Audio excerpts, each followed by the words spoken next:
We are live. We'll start on the YouTube in 10 minutes, so just stay with me.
Parag, should we go ahead? Let's go, ma'am. Live. Okay. All right. Welcome to all of you. I hope everything is safe and sound at your place. We all pray that the God gives us, all of us enough strength to pass this nature's test. It is a warm, I warmly welcome you all once again to all dignitaries who have been kind enough to have accepted this invitation to join live today. I know this has not been easy. Each one of us are struggling with some or the other relative of ours being contracted. So thank you once again for really accepting this invite of today's Intellectual Property Talent Search Examination Awards and IP Conclave. I would like to also warmly welcome at a later stage, of course, because we are yet to have guest of honors, Professor Anil D. Sahasrabudhe, Chairman AICT. Meanwhile, may I request all the panelists to please go on mute so that there are no background noises. Thank you so much. I also would like to welcome Mr. John Kabeka from US Intellectual Property Office, Counselor, South Asia. We are going to have Dr. Ajay Garg, Senior Director from Ministry of Electronics and Information Technology, soon with us. He has got some meeting with the Minister for now, but he has promised that he'll be soon with us, I think by 3 o'clock or so. I would also like to welcome Dr. Sandeep Bansal, advisor. I've joined Seetale. Acha, welcome, sir. Dr. Sandeep Bansal, advisor at DST, Ministry of Science and Technology. Dr. A.K. Mittal, he's an IP expert and advisor at TSTSI. Dr. Sandeep Singhai, he's a principal scientist at CSIR. Ms. Monica Magnuson, Vice President IPR Policy at Ericsson. I also would like to warmly welcome all the panelists for a panel discussion, which we are soon going to have after the award session and after the inaugural session, which will be moderated by Dr. Yashwant Dev, he's head at TIPAC, followed by keynote address by Urban Piolistad. He is head marketing and communications at Ericsson. Delegates, very good afternoon to all of you. And warm welcome to third edition of IPTSE Awards and IP Conclave. As you all know, IPTSE refers to Intellectual Property Talent Search Examination. It is the first of its kind proctored annual examination in this country that tests the knowledge of an individual on various IP subjects. Basis their performance in the examination, winners are picked and they are awarded every year. It's been 3 years of its launch, and since then, there have been several stakeholders who have collaborated with the initiative to make it a very big success. Thanks to all of you. The third edition of awards today is being organized by IPTSE Academy and ASSOCHAM. They've been the supporting partners all the way through, as a technology and R&D driven company that strongly believes in intellectual property and its sharing, Ericsson has been wholeheartedly supporting this initiative ever since it was conceptualized And year on year, there has been complete support from the company. IPTSC, as I mentioned, is first of its own kind IP Olympiad. Since word Olympiad connects everyone quickly, and therefore we usually use it whenever we are trying to explain the concept. This is open for school students and for working professionals, for university students, and for all polytechnic institutions, including startups. There are several categories under which an individual can appear for an examination, and the categories may be science, research, multimedia, design, law, etc. Going forward, team is trying its level best to include more such categories, because there have been umpteen requests from so many other categories to have them included, so that students from their side also can get eligible to apply for it and take the exam. Those who register for the examination, they are certainly provided with a very comprehensive course material, which is quite animated. For Ericsson, as I already said, that it has been consistent endeavor to support such initiatives for larger public awareness. It definitely needs a special mention here that there are several government departments who have supported this initiative fully well, considering that it's a noble initiative, whether it's Ministry of Science and Technology, Ministry of Information and Communication Technology, Ministry of Micro, Small and Medium Enterprises, National Research Development Council, PCST of Punjab government, iHub Gujarat government, and there are so many more.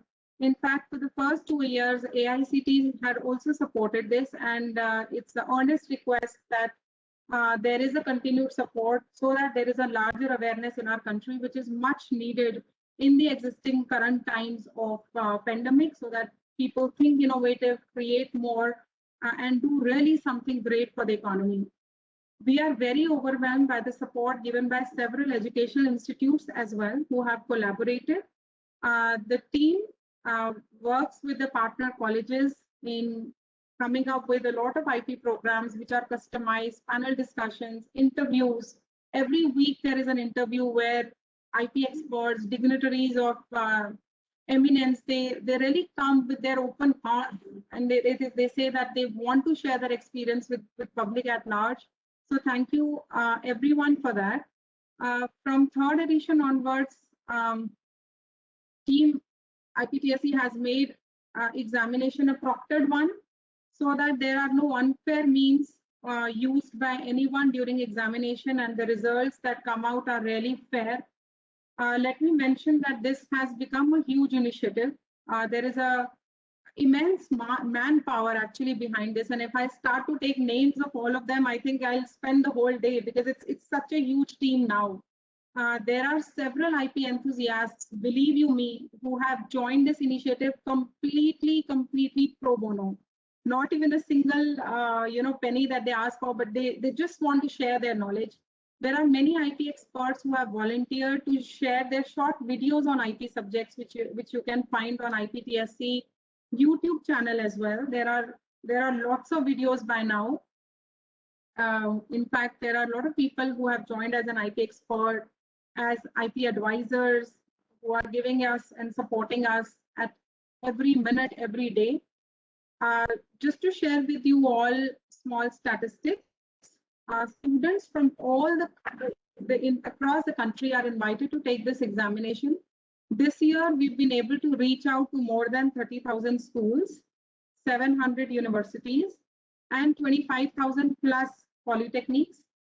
Despite an unprecedented situation and challenging time, we all know, we had never expected reasonable response, even because everyone is working from home. People are like overwhelmed with a lot of online lectures and everything. But you'll be surprised to know that there are 35 new institutions that joined third edition of examination. Individually, students from approximately 205 different educational institutes registered for the third edition. Overall, 63.3% of students appeared for exam and they passed. Pass percentage for school students has been 78.1%.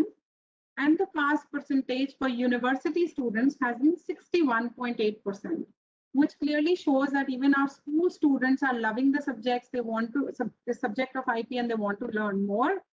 Just to share with you some brief about various award categories that we'll be soon sharing today, announcing today from 3 to 3:30 p.m. There are 5 categories. Until now, till date, we always had only 2 to 3 categories where only students were invited and they were given the results. But this time there are 4 more categories. So as in past, all India rank holders will be announced from school and colleges as category 1. Category 2 is the best college award, which means that these are the colleges from where there have been most registrations. And this is clear indication of the fact that this college or these colleges are actually spreading IP awareness fully well, and therefore this makes it easy for students to become aware of so many such initiatives and participate. Category 3 is the domain-specific awards, where students or individuals who took examination in different domains will be awarded. Category 4 is the new award that we have again included this year. This is IPTSC Community Awards, or you may call it as YouTube Teacher Award. These are all IP experts, and believe you me, they are all working professionals, but they take out time to prepare short, nice videos on current topics that can really suit the audience and make them more engaging. They'll be awarded basis number of views, their articulation, the topic of their choice, etc. And the last but not the least award is the IP Recognition Awards for government institutions, because there have been so many people that you'll hear the name. The institutions at an institution level, pandemic did not stop them. I have been witness to many of their activities, and they have always inspired me as individual. Great work done by all of them. Physical meetings they did. That's the way to go. Never to stop and keep going. At the end, I would like to mention that this examination, Intellectual Property Talent Search Examination, where we are trying to identify the talent in IP, the first of its kind IP Olympiad, it has also led to generation of huge employment, because there are social media specialists who are working, IP researchers, copywriters, social and digital media experts, and whatnot. If any one of you are interested in volunteering for the initiative, please come forward. We'll be more than happy to work with you and make it a big success, because it's the teamwork that can only make it happen big. I wish all of you the very best. In some time from now, we will be announcing the name, I think in an hour or so. And I hope the panelists for the next session to have exciting time for all fruitful deliberations. With this, I would close my welcome address, and thank you once again. With this, may I request Mr. John Kobeka to please give his keynote address.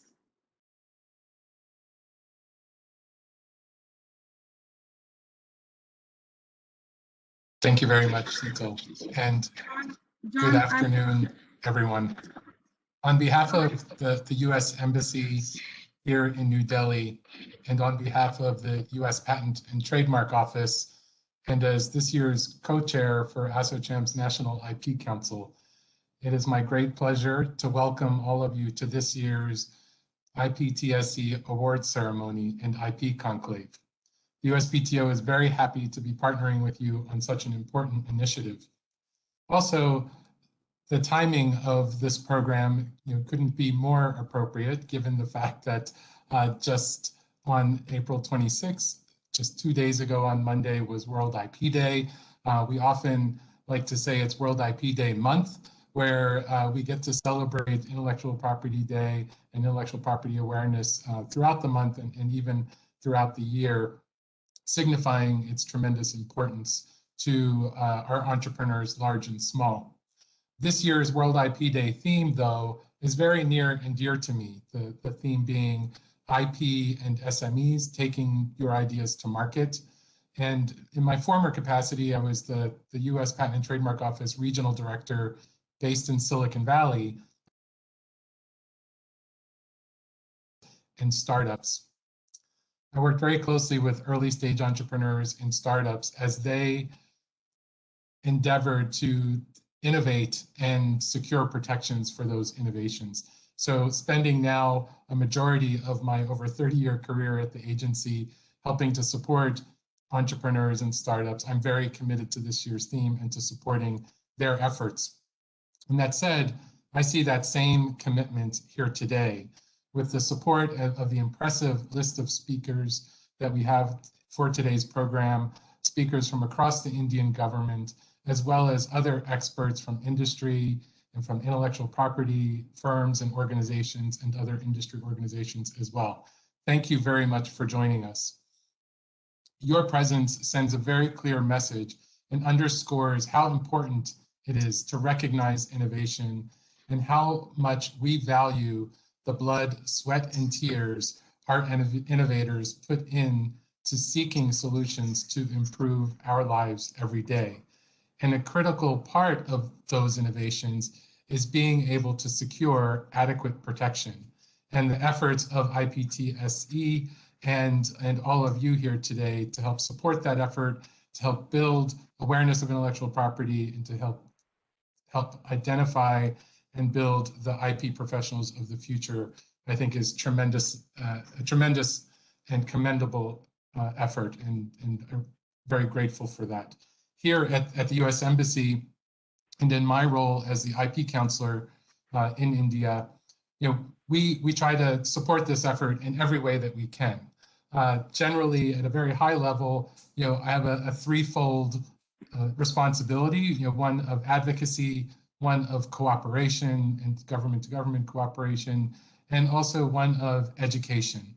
And a big part of that is education to the public and helping to raise the awareness and importance of intellectual property.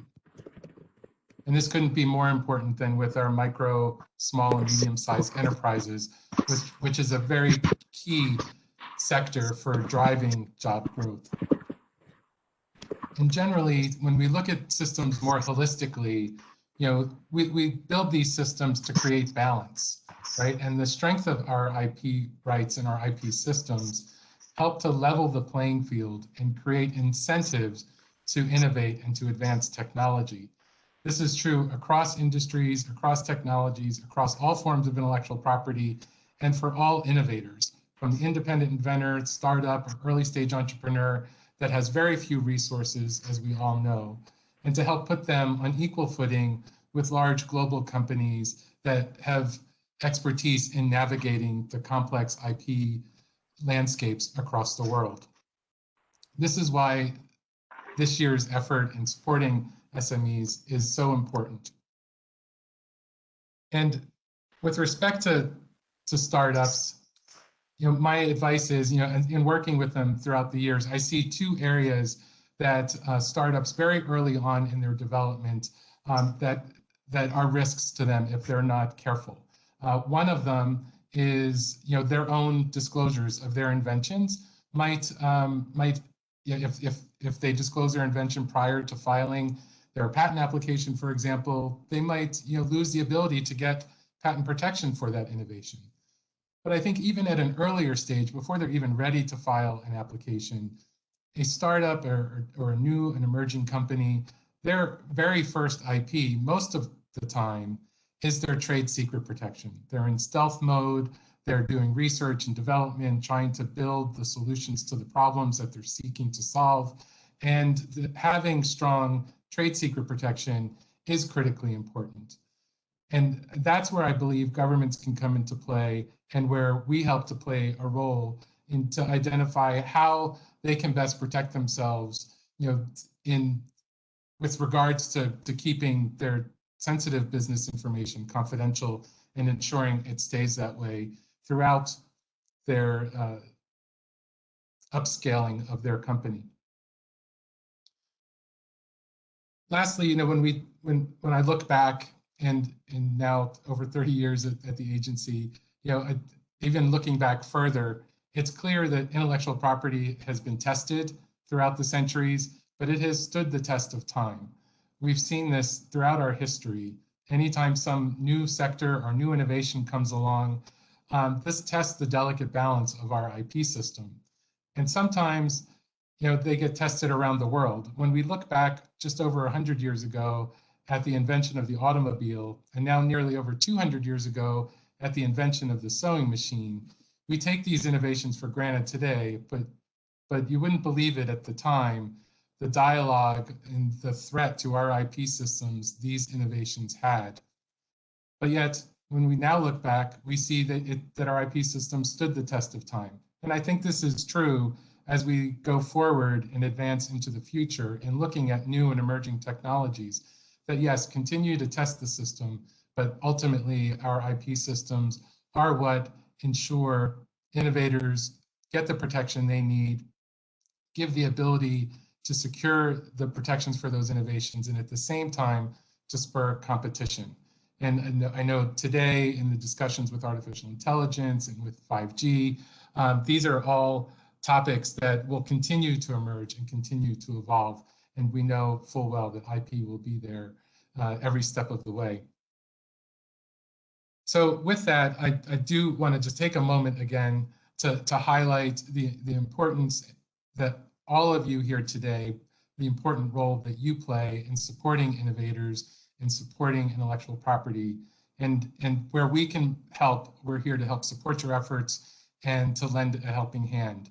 At the U.S. Patent and Trademark Office, we have tons of resources and videos to help entrepreneurs understand our systems. And at the same time, we do a lot here on the ground, working with stakeholders like yourselves in raising IP awareness and helping to understand and navigate the complex IP landscape across the region. So thank you very much. Congratulations to the awardees and to all your hard work and efforts in supporting and recognizing our IP system, and have a wonderful program and a happy World IP Day. Thank you. Seetal, back over to you. Thank you so much, John. It was very well said. When it comes to startups or SMEs, they are the backbone. And it is so overwhelming to know that many of the students, after taking this exam and getting certified, they actually now know that they can have their own IP, they can have their own company and monetize it. So I think it's a step in right direction. And thank you so much for agreeing to offer the support. With this, I would like to recognize presence of the guest of honors, Shri Anil Sahasrabudhe from AICTE. Namaskar, sir. Welcome you to the award ceremony and also to the inaugural. Yeah, thank you very much. Thank you very much. Thank you so much, sir. Thank you so much. And with this, I would like to invite Dr. Ajay Garg, Senior Director at DATI, Ministry of Information and Communication Technology, to give his government remarks, please.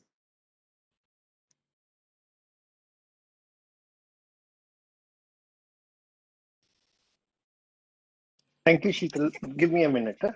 Yeah, sure, sir.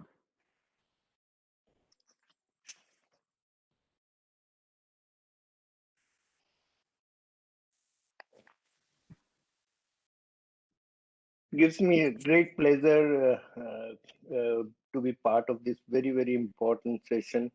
Let me first congratulate all of you on the World IP Day. I know it's a day after, or rather 2 days after the World IP Day, but I know looking at a lot of events that happen on that day, it is more apt to have it on a delay. Let me first congratulate ASSOCHAM and the enthusiasm that Sheetal brings in taking IP awareness through this very, very novel concept of IPTSC.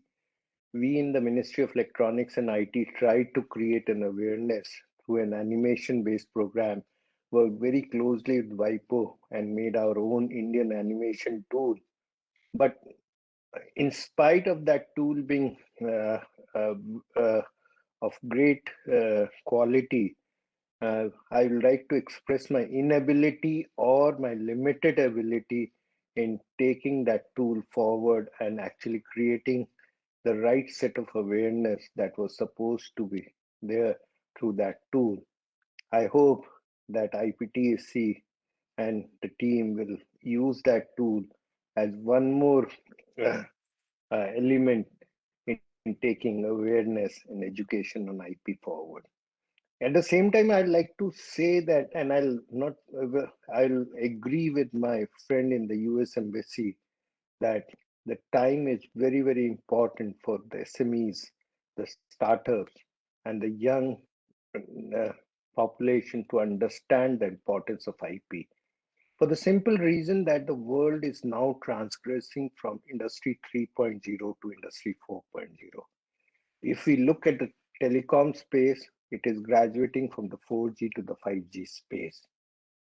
And here where the advantage India comes, because prior in the Industry 3.0 or till the 4G space, we were the mere users of technology. We were the consumers of IP rather than producers of IP.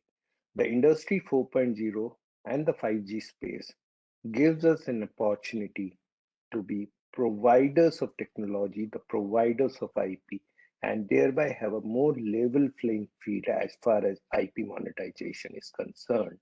And so we need to be far more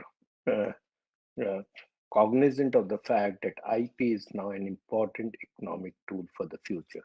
The Industry 3.0 was for better consumer experience, better quality of experience on the interconnected world, but Industry 4.0 is problem solving in all sectors of economy through technology.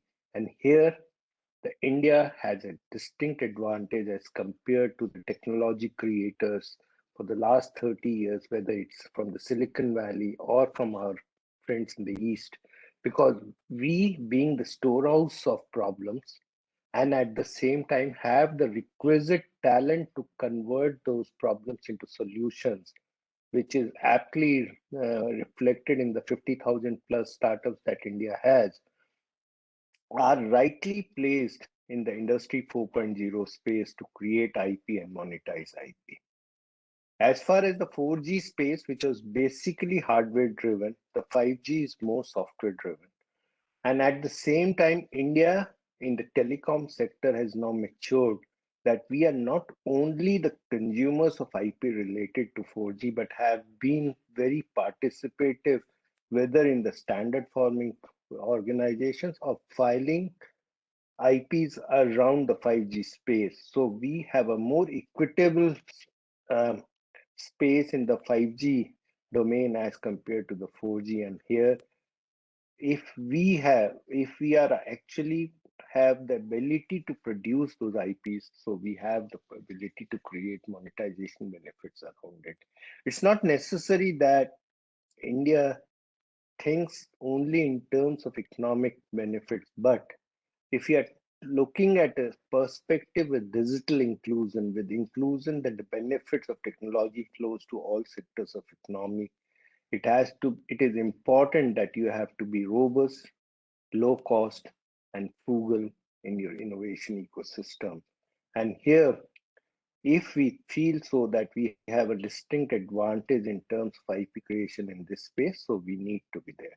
So in terms of creation, in terms of protection, and in terms of awareness around IP, it is important that the community understands this, and all industry, academia, and the government have a very important role in prolificating IP, the knowledge around IP and the perspective of IP with Indian ethos to the community as large. I congratulate ASSOCHAM for this very, very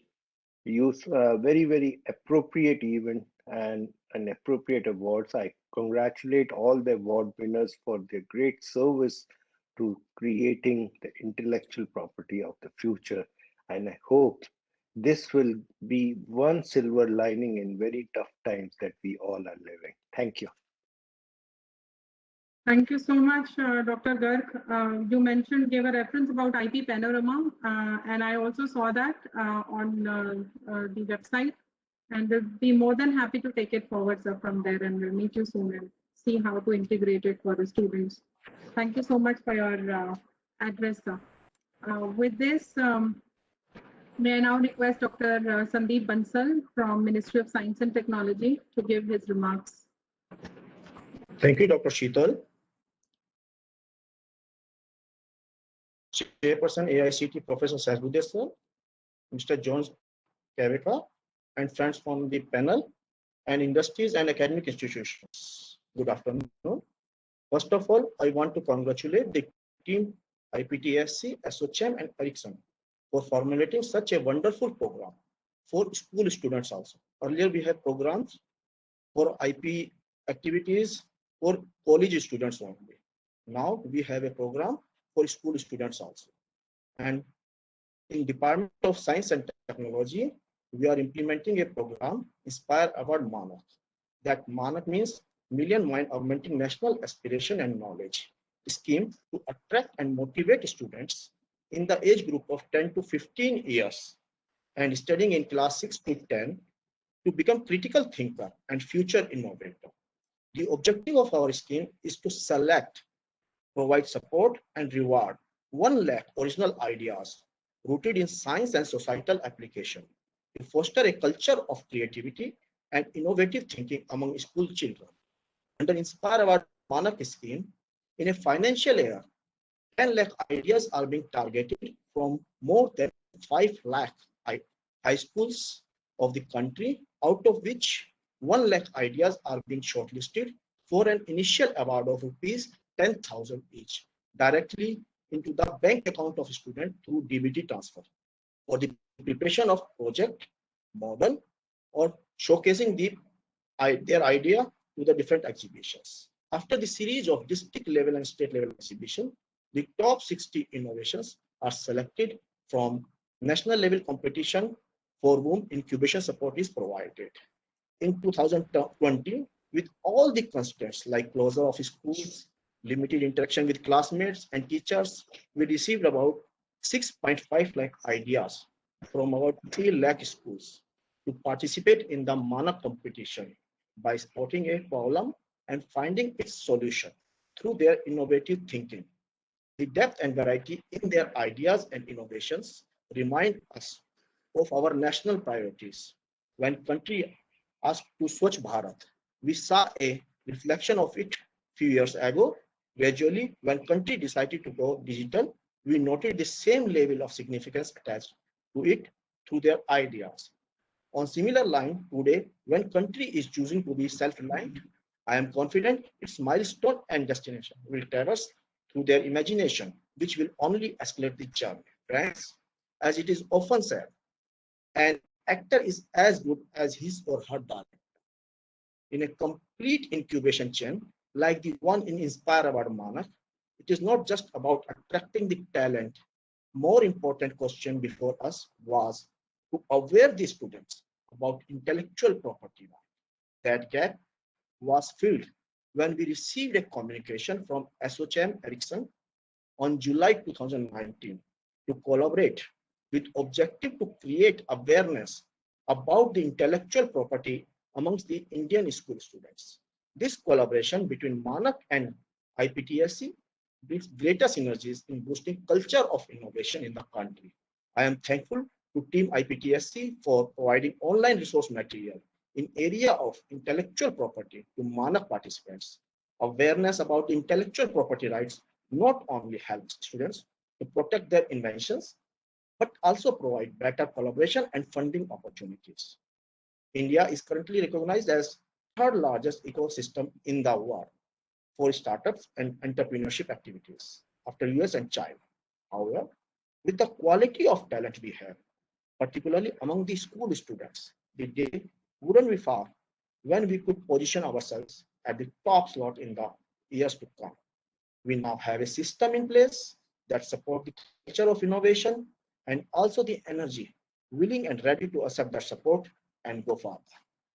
On behalf of the Team Manak and DST, I once again congratulate to Team IPTSC for providing this opportunity to participate in this program to Manak students. Thank you very much. Thank you so much, Sandeep ji. I remember when we had come to your office, we were given an excellent idea to also produce a course on prior art searching. And that led Ericsson to support that endeavor, and we came up with that. so that students are aware that when they apply for Manak Inspire, they come up with their own innovation, which is not present in the prior art. So thank you for giving us that suggestion, and also for partnering with Intellectual Property Talent Search Examination. Thank you so much. Thank you. With this, may I request Dr. A.K. Mittal now from TSDSI to give his remarks, please. Thank you, Sheetal. And I must thank SHM for inviting me on this occasion of celebration of World IP Day. And of course, as was indicated, it's 2 days later, but it's really a good event, and the opportunity of giving awards to the budding talents is what better opportunity can it be than to have a conclave like this on this occasion. Actually, the world of IP is becoming very complex, and coming from a telecom background, I see that the way technology is moving, and it is visible to all of us, the way it is moving, the innovations are happening same way the IPs are being innovated, IPs are coming and they are being inserted in the standards, and then they are being commercialized or monetized. And if we see the Indian tradition, I just draw an example from our past, not a recent past, but a longer past, that innovations in India were open to everybody. It was a principle of Vasudhaiva Kutumbakam, that whatever you do is for everybody. But then those were the very old times. But now, with the world trade and without any barriers and innovations happening, the industrial economy and the economies of the countries thus depend on the monetization of the intellectual property. So that is the reality today, and reality is actually more complex than it may look on the face. That you have an IPR, you monetize it, so it cannot be that simple. And people who deal with IPR here may know it better. I will not go into the detail. But coming back to the standards side, the major potential of monetization of IPRs is actually getting them into the standards. So it leads us to two things. One is that we create awareness for standards along with awareness for IPs, IPR creation. And also, second part is that we drive research which is standards, which leads to standardization, or which has the potential of creating an IP or becoming part of a major standard or any standard of a product where it can be monetized. And standards-driven research, one can say that we have so much research happening in the academia, and those schemes are also funded by the various government schemes, and maybe, we don't know, IPs may also be generated. But what we find is that with so many projects being funded, very few may be aware that how much IPR is actually getting generated from that, or how many of those projects are actually contributing to standards.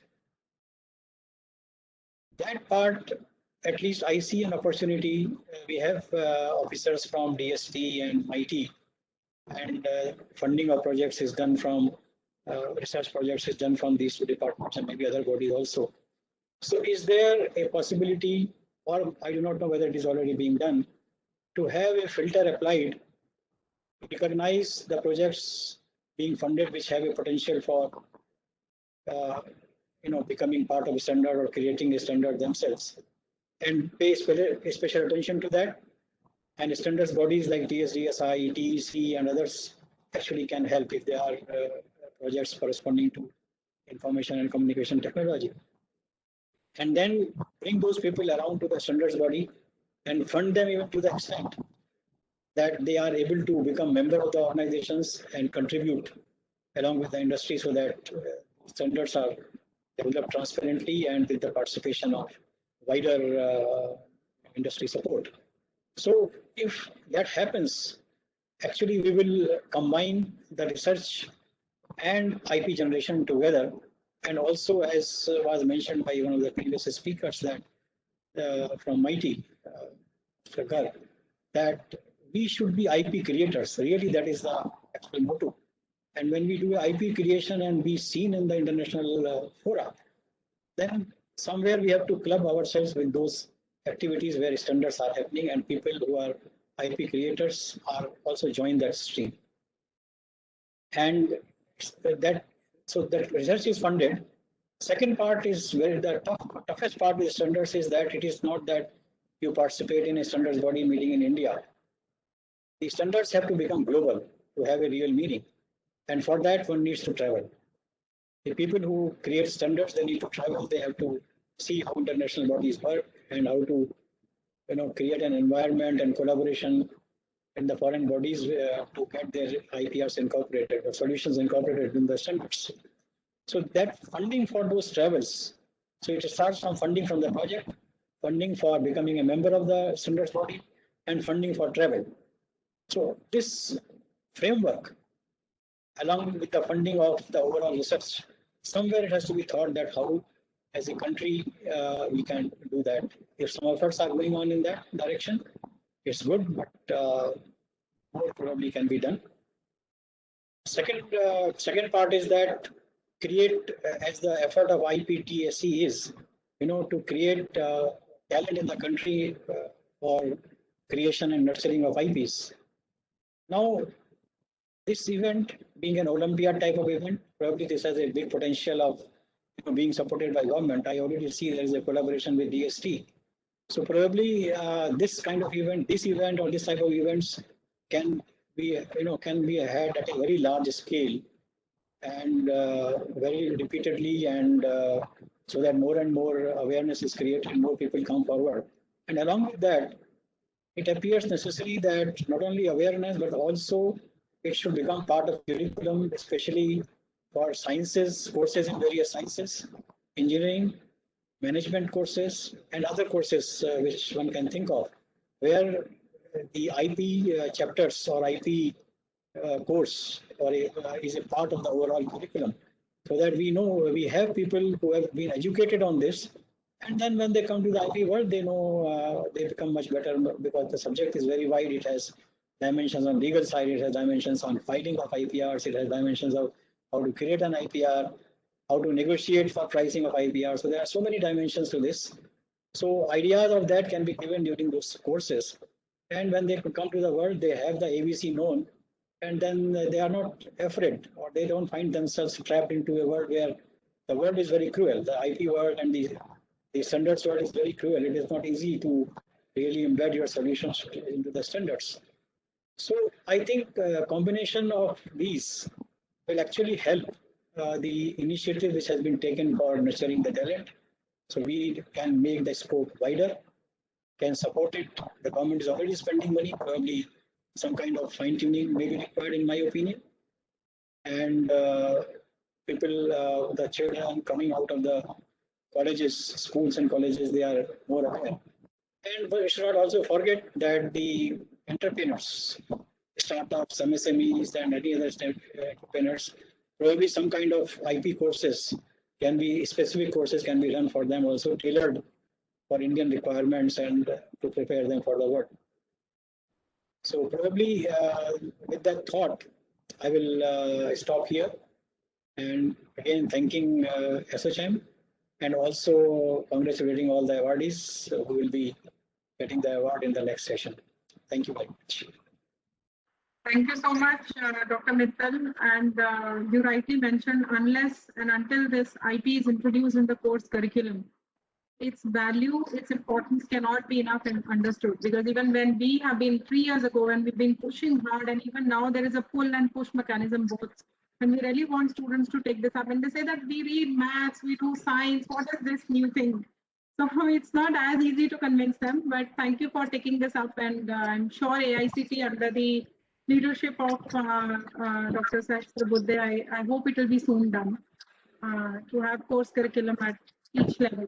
Thank you so much. With this, may I request Dr. Sandeep Singhai from CSIR for his address, please. And I think he will be presenting quick presentation. Yeah, thank you, ma'am. Thank you.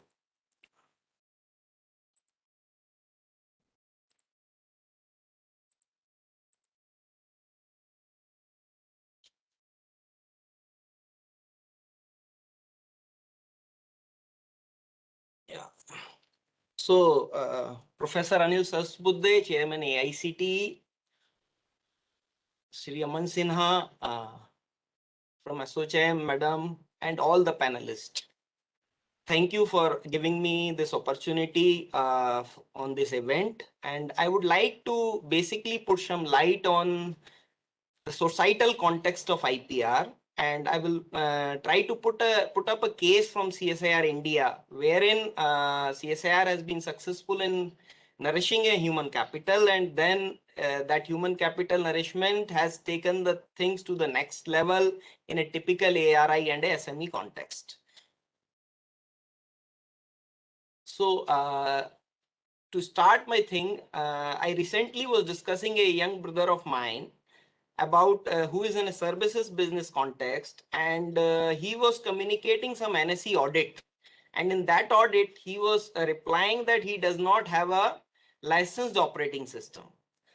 Meantime, on a chance discussion with me, I was really shocked by his ignorance. Believe me, this is the case with millions of us. We are not aware how much an IP violation may cost us, or in fact, how much they value. I strongly believe a strong IP awareness is the need of the hour, and I thank the organizers for coming up with this event like IP Olympiad at every level. I congratulate the team for their vision and efforts. I also congratulate the participants for their quest towards utopia. So here I would like to present a case wherein CSIR has nurtured next generation innovators and creator.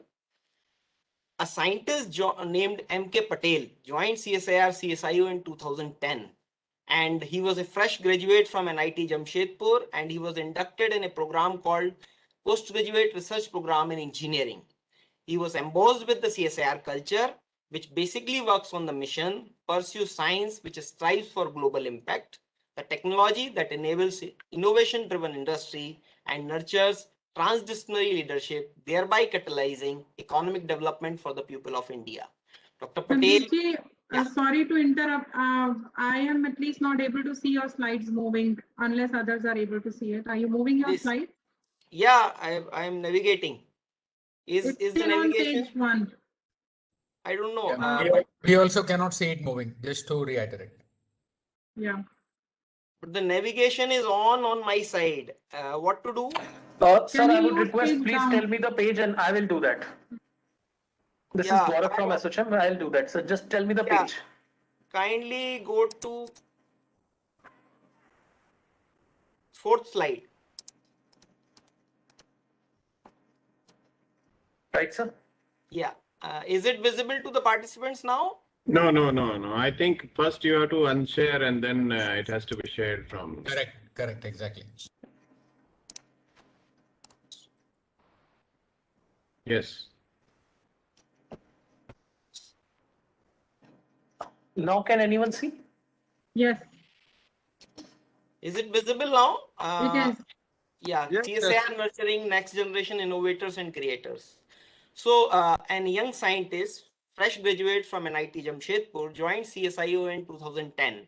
And he was inducted under a program called Postgraduate Research Program in Engineering. He was embossed with the CSIR culture, which works with the mission, pursues science which strives for global impact, the technology that enables innovation-driven industry, nurtures transdisciplinary leadership, thereby catalyzing inclusive economic development for the people of India. He was inducted into a live project named Electrostatic Spraying Technologies. And this project was basically funded by Department of Science and Technology. Now, in a span of 10 years, that portfolio of technologies has converged into a host of Indian and foreign IPs, consultancies, and recognitions. Kindly move to the next slide.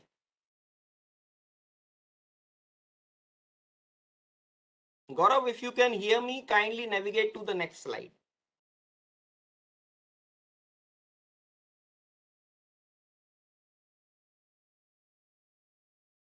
Can you hear me, Gaurav?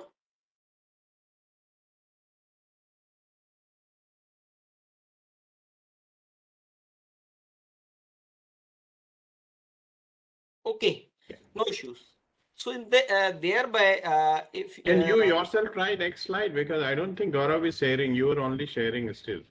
but it is not moving actually. Yeah, it's moving now. Yeah. It is moving. It is moving. Thank you. So as you can see visually, this is a young chap who joined this institute, and it's a saga of success from invention to protected technology in a span of 10 years, starting from advanced electrostatic pesticides sprayer, moving into disinfection with the COVID thing coming in, as well as the dust mitigation and innovation control, smoke control devices.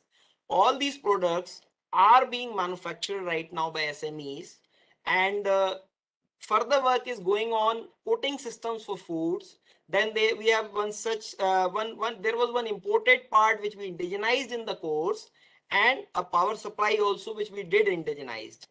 And we also did some work in the locust control which recently happened in Rajasthan, and we are working on autonomous vehicles for electrostatic spraying purposes.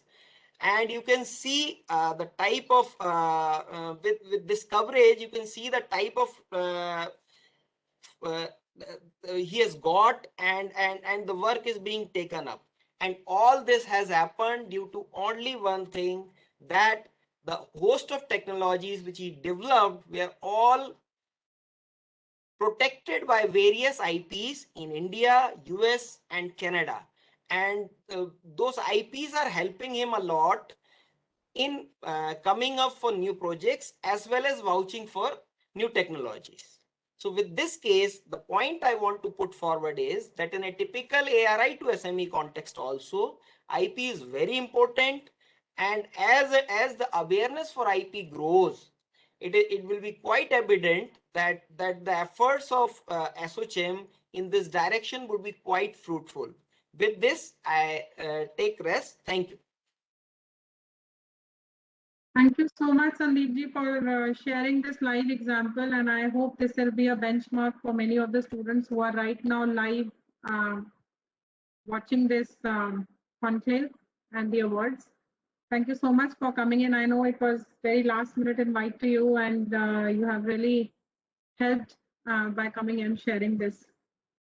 With this, may I now request Ms. Monica Magnuson, Vice President, IPR Policy from Ericsson, to share her thoughts, please. Thank you, Sheetal. Joining you from Stockholm, Sweden, I would like to start by acknowledging the difficulty. Can we have your video? Yeah, sure. I'm sorry. Joining you from Stockholm, Sweden, I would like to start by acknowledging the difficulties of the current times. I don't really have the proper words, but I do think we're learning from it across the world, that to get through this, we really have to work together, as I'm sure we will. So dignitaries, delegates, and dear friends, again, let me warmly welcome you to this third IPTSE. Thanks for joining, which aims to bring together the brightest minds for acknowledging the growing importance of IPR in India, to raise awareness about intellectual property rights among young students in the country. The IPTSE initiative was launched in 2018, supported by Ericsson wholeheartedly. This initiative has led to several thousands of people connecting, numerous individuals having taken its proctored IP examination. The reason why Ericsson supports this initiative is because we truly believe in innovation and creativity. We do it for a living. We are a leader in standardization and have more than 57,000 granted patents. We have a vast pool of scientists with a variety of experience. Our foundational 5G patent that has been granted in several countries lists more than 130 inventors. This is indicative of the technological complexity that required several brains to work together in intensive R&D with a consumer-centric approach to bring the best technologies to the world. IPR is essential to safeguard the rights of innovators in various sectors and is an important aspect of research and development across industries. Favorable policies and effective implementation of IPRs can lead to a surge in innovation, The Indian government has made a focused and laudable effort to support investments in innovation and creativity through increasingly robust IP protection and enforcement. For knowledge-based economies such as India, the protection of intellectual property is crucial for promoting innovation and creativity, developing employment, and improving competitiveness. With its talent pool and rich heritage of producing technology innovators, India can become a leader in IP and innovation. We're extremely happy to notice that there are initiatives being undertaken for raising IP awareness and sensitization work at schools, colleges, customs, judiciary, etc., resulting in an increase in domestic patent footprint.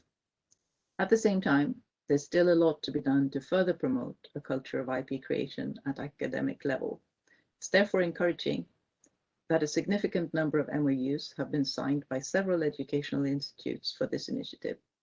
These colleges are, as a result, promoting IP awareness within their campuses. We believe it's important to nurture young talents and establish IP awareness and importance already at the educational level and encourage protection of innovation. This is the right way to invent. The right measures can foster innovation and boost economic growth of the country. Ericsson considers the optimization of protection and management of IPRs and timeliness to be among the priority goals for improvement of the Indian IPR ecosystem. In this context, it's extremely important that future generations are educated and understand the ramification of their decisions on society, industry, and the economy. IPR is too vast to be just one field. You will find it in every field out there, not just law and technology. From sports to designs to even fashion, intellectual property touches every industry, especially if you're a creator or an innovator of any kind. If you have a novel idea, the most important thing is to know your own intellectual property rights so that you can protect them, irrespective of what sort of idea it may be. Thus, the IPTSE team devised various categories under which individuals can enroll, such as law, research, science, engineering, and tech, design, and fashion, etc. As the initiative is progressing, it's receiving great support from various government departments, such as the Ministry of Science and Technology, the Ministry of Information and Communication Technology, National Research Development Council, Punjab State Council for Science and Technology, and many, many more. Very impressive. I strongly believe that the IPTSE initiative will facilitate for individuals in their career paths, as we just heard mentioned. For example, if you're looking at a career in law, knowledge of IPR will also help you to understand a more specific path you could take. If you're looking at a career in media, you know how to protect the work you create. In addition to this, it can also help young people distinguish their profile early on and give them that additional advantage over their peers. IPTSE 2021 offers opportunities for school students, university students, law students who may or may not have prior knowledge of IPR design, and media students and researchers. We hope to see more students understanding and utilizing IP and harnessing its power to innovate and create. For art, for technology, for beauty, for profit, for the future of India. And on the way there to that future, for IPTSE 2022, I really hope we can meet face to face in person again. Thank you. Yeah. Thank you so much, Monica. I know how much internally within Ericsson we deliberate to get the best for the school student, for college students, to get this initiative get bigger. I know, and I really want to acknowledge here that the team from IPTSE Academy hasn't slept for many days. They've been all awake doing all this so that, today what we are seeing on screen can happen. And I'm really happy that ASSOCHAM and Ericsson have supported this initiative of IPTSE Academy. And I hope that this will go far, far ahead with AICT also coming on board. With this, thank you so much for all the great speeches, remarks by each one of you during inaugural. Dr. Sahasrabudhe, I think the time has come to announce the awards for which our young generation and everybody is waiting. Sir, with your permission, allow me to announce the first set of awards. Then we invite you for your great remarks, and then we announce the second set with your great permission, sir. Yeah, thank you, Dr. Sheetal. Go ahead. Thank you, sir. Gaurav, I'll be just sharing my screen. Let me know if you start to see it. Sure, ma'am. I'll just try to open this up. Okay, guys, get ready for your awards which are being announced. आप लोगों ने बहुत मेहनत किया है, खूब अच्छे से काम किया है, and here is the reward for all of you. So I'm just gonna share it now with you.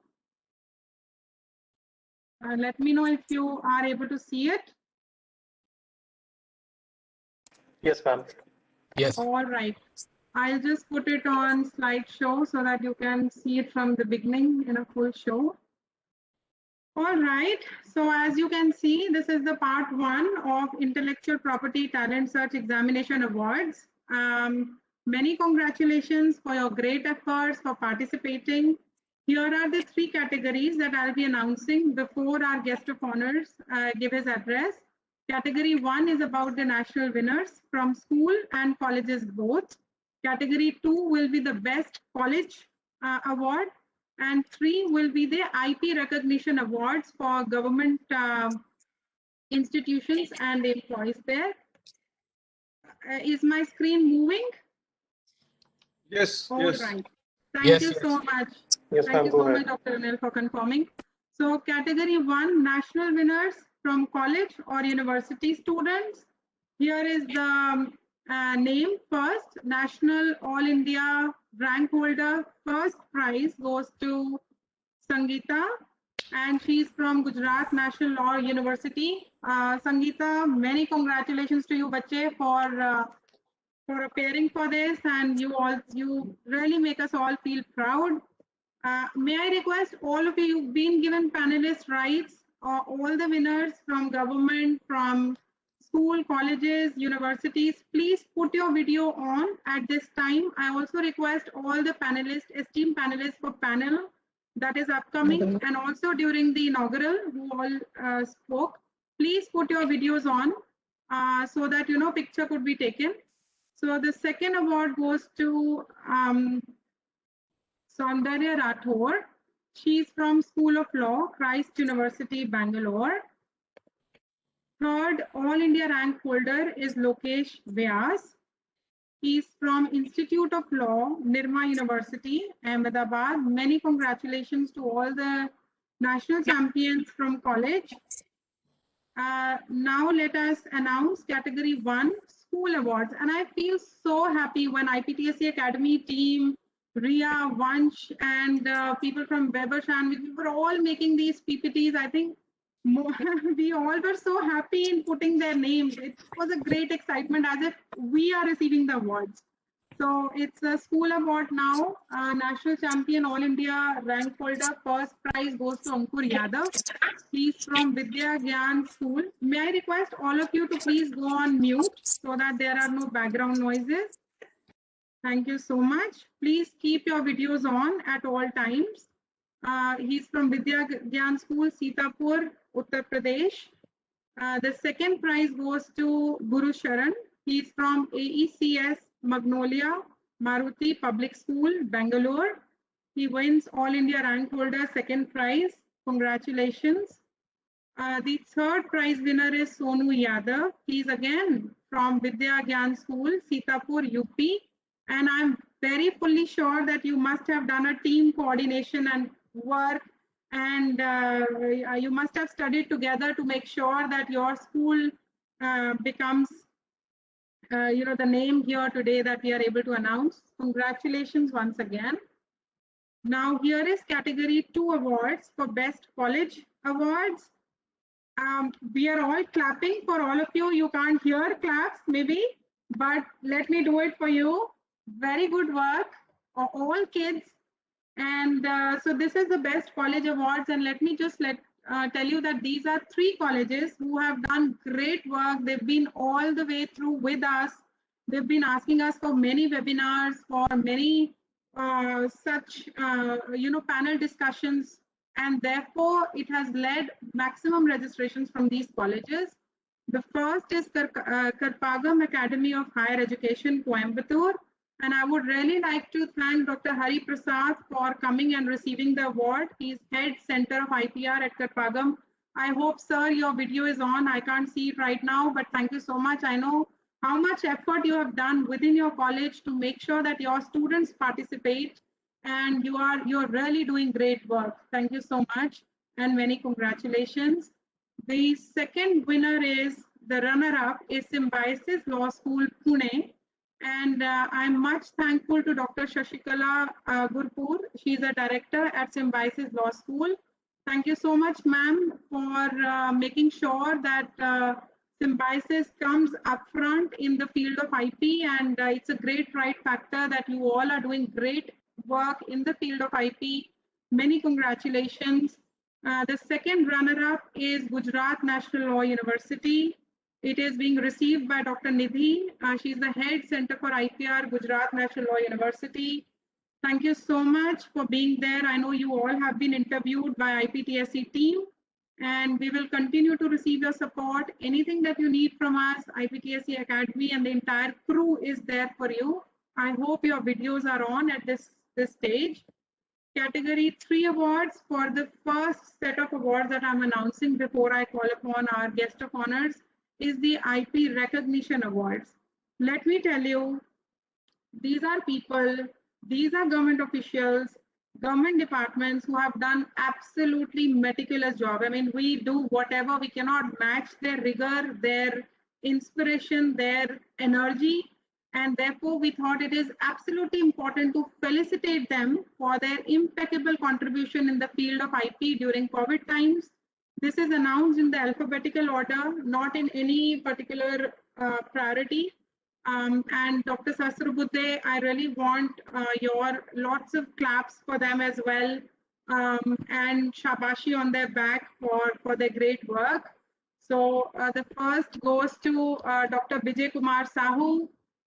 He's the one most known to all of us from National Research Development Council. Dr. Sahu, many congratulations. Your work inspires all of us a lot.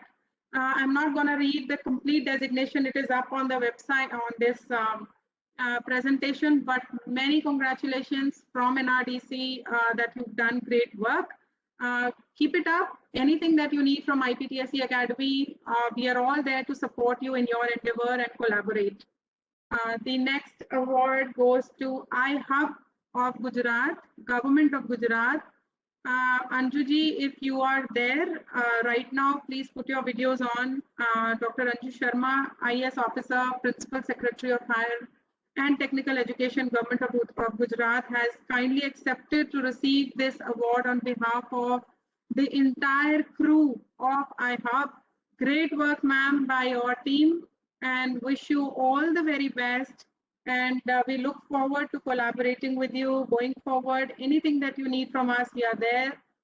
The third is, so it's not in first, second, third. I'm just announcing the names in that order, purely in the name of alphabetical order. But this is a felicitation award, IP Recognition Award. Goes to Manak Inspire Initiative of Department of Science and Technology. We heard Sandeep ji speak during the inaugural about this. And all the school students, whoever is listening to us, please go to the website, check out Manak Inspire. You can be your next, innovator from this country. Please participate in this, and wish you all the very best. Dr. Sanjay Mishra, I know you are unable to join us today. You initially kindly accepted to receive the award on behalf of the entire Manak Inspire project. Dr. Sandeep Bansal, wish you many congratulations, and my clappings, and everyone I'm sure is clapping for the great effort by all of you.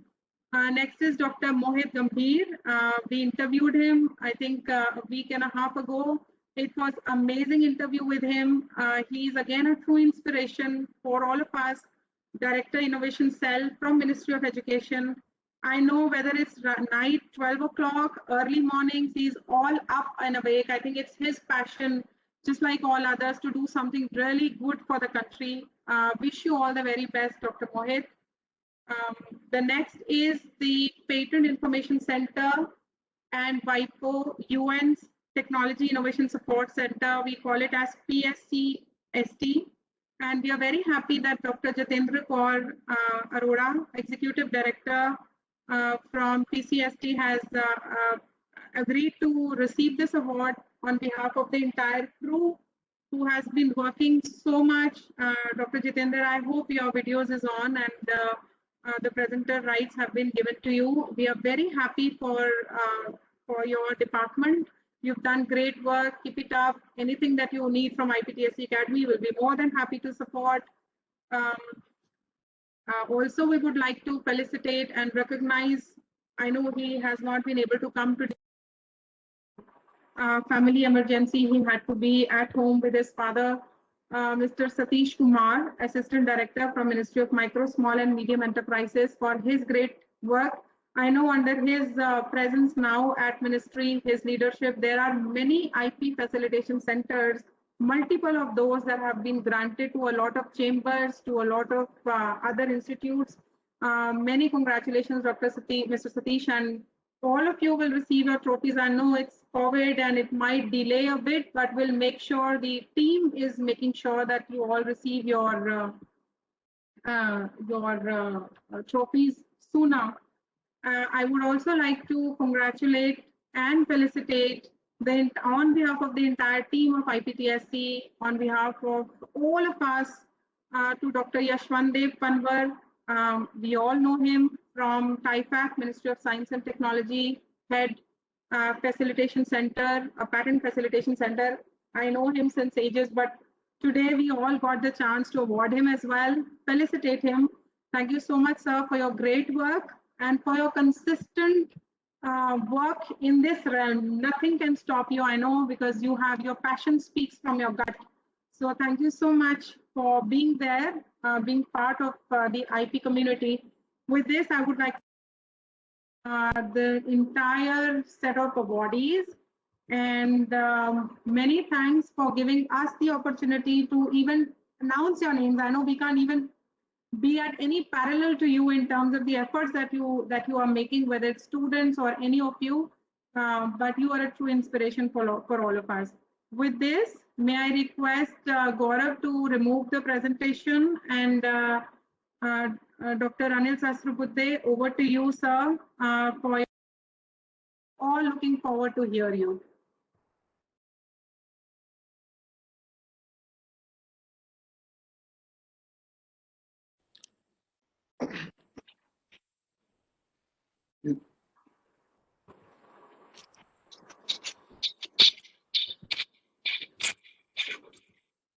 Thank you, Dr. Sheetal Chopra. I hope it is audible. I have unmuted. Yes. Okay. Congratulations for all those who have received the awards just now announced by Dr. Sheetal, whether it is national winners, whether it is best college category, or whether it is IP recognition for the government institutions. And then two more categories are going to come, which are domain specific awards and communication awards. I think I, in advance, congratulate them as well, because I will not be speaking after that. First of all, I would like to also congratulate all these agencies who have come together, ASSOCHAM and the Ericsson on one side, and then IPTSC, the entire group comprising of the Ministry of ST, DST, the NRDC, the Inspire part of it, iHub, all of them who have come together. I don't know why AICT is missing, so AICT will also be on board. So you reminded me twice, so I remember this, and we will see to it that our logo is also posted onto this along with all others. So I congratulate all of you for this third IP conclave for IPTSC Awards, and the very focus of that of searching the talent. You know, we have talent search for physics, chemistry, math, Olympiads, and there are scholarships awarded, but why not for IP? And this itself being the third conclave where the awards are being given, it has been successful because more and more people are joining, more students are joining, both from college, university, and this time also from the school sector. So first of all, knowing about what is IP, awareness of it, then followed by that, this talent exam where we check whether students have understood to what extent that awareness has percolated down the line. We test it through an exam. This exam could be maybe objective type, but nevertheless, whether they have understood some of those nuances will be understood through this particular exam. And some categories we are also interviewing. Naturally, the depth of understanding will be reflected in terms of that, especially when you said about IP recognition for the government institute organizational people, they were all interviewed. So their depth will also be understood. The next one, which is very important, is the IP support system.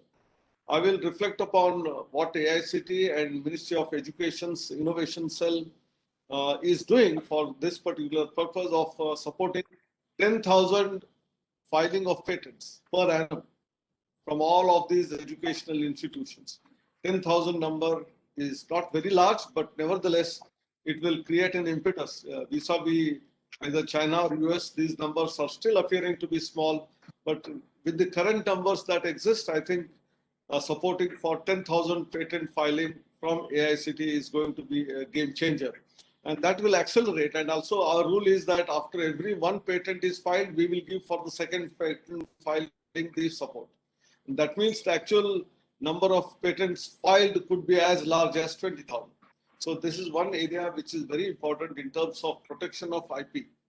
Some of the speakers, when I was listening very carefully to Mr. John Kabeka, then Ms. Monica from the Ericsson, as well as from our own Indian side, Dr. Ajay Garg, Dr. Mittal, Sandeep Singhai, Dr. Bansal, all of them were repeatedly talking about various facets of the IP creation, IP maintenance, and IP support, creating of startups, which are very large in number. In India, we today stand at as much as 30,000 startups to 50,000 startups, which have come up in the recent past. So that means there is a great awareness about creating startups out of the innovation that the students are doing.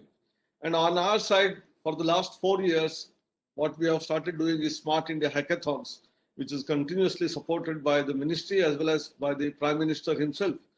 That is where the open challenging problems of the government, of the society, of the ministries, of the MSME, of the industry, given to the young students, and they come out with out-of-the-box solutions, has proved that many of these solutions are now adopted by those agencies, be it DRDO, be it Health Ministry, be it Railways, be it small scale and medium scale industries, and also Education Ministry. So that means the support that we are providing in terms of even problem solving ability to be created among students innovatively is showing the results which are being adopted by different ministries.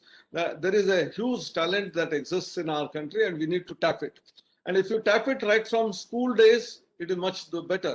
And there are two important things when I talk about school system. We already have Niti Aayog and Atal Innovation Mission, which has been spearheading the initiative of creating several thousands of tinkering labs. There are already 10,000 of them in place. And AICT and Atal Innovation Mission have already signed an MOU that how our 10,000 colleges are there, in which there are innovation councils. Maybe 1,000 of them are active, 2,000 are in place. So if all of these 1,000 institutions start supporting 5 schools where there is a Atal Tinkering Lab, I'm sure that the spirit of innovation will start building up right from school times. And when such students, they come to the higher education, be it in arts, commerce, science college or engineering or medical or law, I'm sure they will outperform all other students in terms of intellectual property. The second part is our nation, our country has been always thinking about Sarve Janaha Sukhino Bhavantu, and therefore we are not so much keen on making patents and trying to, commercialize or monetize and then make money out of that. Many of our people want to give it away free. But my advice to all such people is the older era and the ancient times are different from the modern times. In the modern times, if you do not patent, someone else will patent, and probably for the knowledge which you already have or which you have created, you will have to pay from the nose. And that is what I remember those days about a decade and a half ago when Dr. Mashelkar had to fight tooth and nail for saving our some of the ancient knowledge, traditional knowledge which existed at every home. and that is being patented somewhere outside. And therefore, patenting is a necessity thing, intellectual property creation, and then making it in the form of patent is very valid and important. Subsequently, it is up to you whether you want to commercialize it, monetize it, or give it free of cost. So it is your honor to give it free of cost to all those people. We all talk about free and open source software. How is it created? It's created by people who work in their laboratories, in their computer centers, and in smaller groups, and that is shared by each one of them to all others. So the spirit of sharing can also continue. And this is all the more important in the COVID times, when during pandemic in the last 1.25 years, we have understood the importance of humanity, the importance of sharing and caring for each other. So even if we have an intellectual property, we can share it with others free of cost. No one says that you have to charge money for that. But if you don't have it, someone else will do it. And then you'll have to pay from your pocket. And that is very, very significant and important. So our support for patenting is ongoing. There are more than about 40,000-50,000 startups which have emerged, and I'm aware of 11 unicorns which came up during pandemic. Imagine when the whole world economy is going down, there are 11 unicorns who are coming out from Indian ecosystem of startups, which is the third largest ecosystem. But the kind of activities which we are encouraging now today, whether it is from AICTE and the Ministry of Education, whether it is from the Science and Technology Ministry, whether it is Department of Biotechnology, whether it is IPTSC, which you are organizing these programs with the support from ASSOCHAM and Ericsson. I'm sure right from school days, when students are engaged into this activity, our ranking in innovation will also improve, which has already improved in the last 5 years. From 81st position, we today stand at 48th position. And with this kind of activities, supporting the tinkering labs, connecting tinkering labs with the engineering colleges, and going there and not only doing innovation, but even encouraging them, that the patting on the back is also very, very important. That's what Dr. Abdul Kalam used to do. He used to go to different laboratories, talk to them in the late evening, night, take a stroll, and then say that, oh, you're doing wonderful thing. Maybe it is not so wonderful, but the very pat from a person like Dr. Kalam used to encourage those students to create further, whether it is scientists or students, to do further better and better. And therefore, this particular activity needs to be scaled up.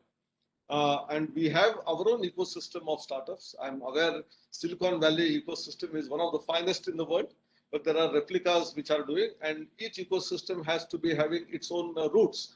They may not be exactly the similar. In India, we have in Bangalore, in Chennai, in Hyderabad, in Pune, in Gurgaon. There are a lot of startups which are emerging from small places. And what is interesting is, because of our hackathon and creation of these various types of innovation council institutions, giving them problem statements, Kapila, then we also have a program where we are onboarding all these innovations on a portal called Yukti. And that is where from level 1, 2, 3, 6, we are trying to engage them and support them, mentor them. And if you do all of that, more and more number of startups will start emerging, and also patenting will start happening. I think I can go on, but I will stop here. I'm really excited that this is an organization which is supporting our young students, and let them all be safe from the corona crisis. We have to help each other during this pandemic. And this is very significant, and not only saving yourself, but your family, your friends. And that is the spirit of collaboration, which we have to do with World as One Family. And during last few months, when India exported or gave free of cost several during vaccination time, different countries were supported by us. Today we are in crisis, other countries are supporting us. So it is a global village where we have to help each other. With these few words, congratulating all the winners, and those who have not won, don't lose your hearts. And in startups, we say only 5% or 6% succeed. Remaining have to again redo something else. So you try next time, and there is always a next time. With these few words, thank you very much. Namaskar. Thank you so much, Anil sir, for giving your support to support this initiative. Believe you me, sir, this has become a big project in itself. everyone is really looking forward to it. And let me also convey that IPTSE Academy is like a startup. And if all of us support a startup, I think we would have done half of the job would have been done. And I think initiatives such as IPTSE are like self-sustaining, which is most important, whether you are able to give more employment, generate more employment, activate the interest. And sir, I really want to mention that there are a lot of honorary advisors, 6 to 7 from academia, very senior. And one of the honorary advisor I would like to really speak here about Aman Sinha. He's from Bosch IP Council, but he has come on board as honorary advisor fully. And Dr. Alka Chawla from Delhi University, Purushottam ji from Andhra University. There are so many. If you look at the website, you'll find, and I must be taking everybody's name for sure, but just to be in crisp, this thing that there are academicians, there are industry people who are supporting it, working professionals to support it, and taking it forward, sir. Sir, with your permission, please allow me to announce second set of awards. I know सब लोग wait कर रहे हैं कि उनका नाम कब आएगा. So please allow me to do that as well. I'll be sharing my screen again. हाँ जी sir, sure.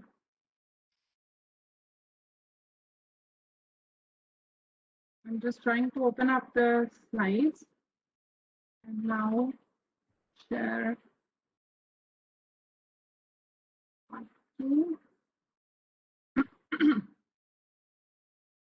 Please let me know if this comes on a view window. Yes, ma'am. Yes. All right. Then I'll just put it on the slideshow. One second.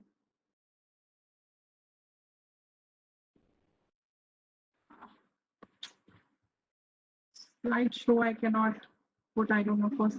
1 second.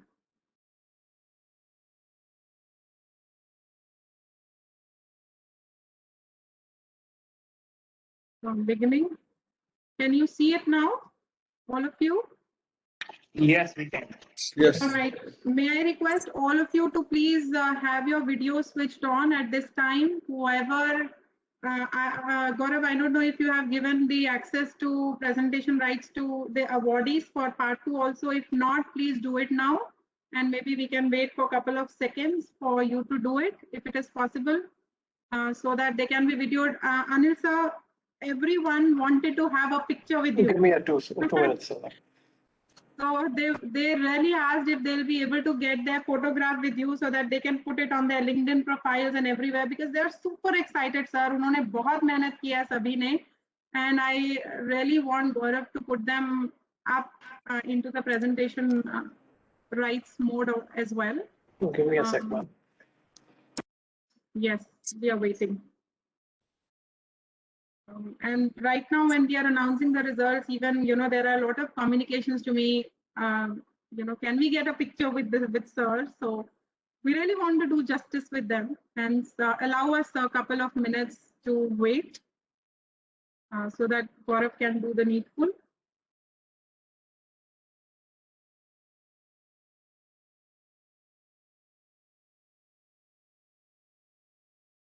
Gaurav, shall we start? Go ahead, ma'am. All right, thank you so much.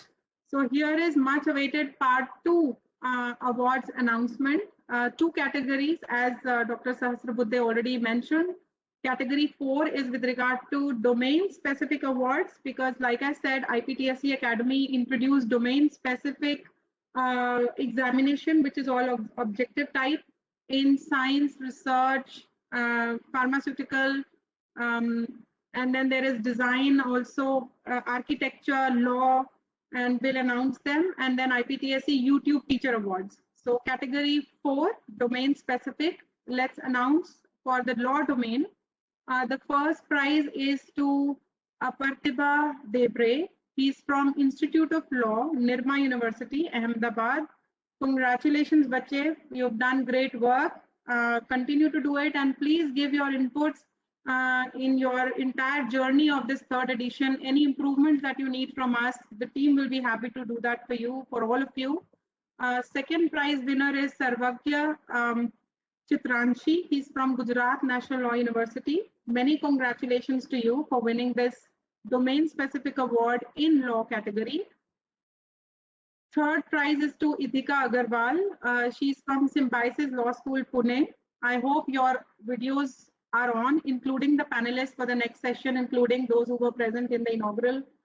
Please keep your videos on at this time so that team can click the pictures. Thank you so much for putting in so much of a labor to win this. Congratulations. So next domain is research and sciences. This included the entire life science stream, including pharmaceutical, etc. And the first prize winner is Rakhi Kabia. She's from Acropolis Institute of Pharmaceutical Education and Research from Indore. Rakhi, bahut mubarak. Many congratulations to all of you for winning this award. Second prize winner in the same category, research, is Armash Momin Zakir. He's from Bharati Vidyapeeth University, Pune. Many congratulations, bache. The third prize winner is Pranay Sethi. He's from Ford School of Management. Many congratulations to all of you once again. Next is the engineering and technology domain. This includes the entire stream of engineering and the technology side. And the first prize winner is Patsy V. She's from BS Abdur Rahman University from Chennai. Congratulations. Second prize winner is Anant Narayan M. He's from NMAM Institute of Technology, Karnataka. We've made sure to put your pictures, your certificates, so that because it's a feeling, it's a moment of great pride. Show it to your parents. I know this will remain to be in your golden letters in the resume when you make it for your further future endeavors. Third prize is to Kunal Garg. He's from Lovely Professional University, Jalandhar. Many congratulations to all of you. The next category in the domain-specific awards is design and multimedia domain. I just want to do this check. Is my slide moving? Yes. Yes, it is. All right. So design and multimedia domain, it's a recognition award to Vishal Sharma.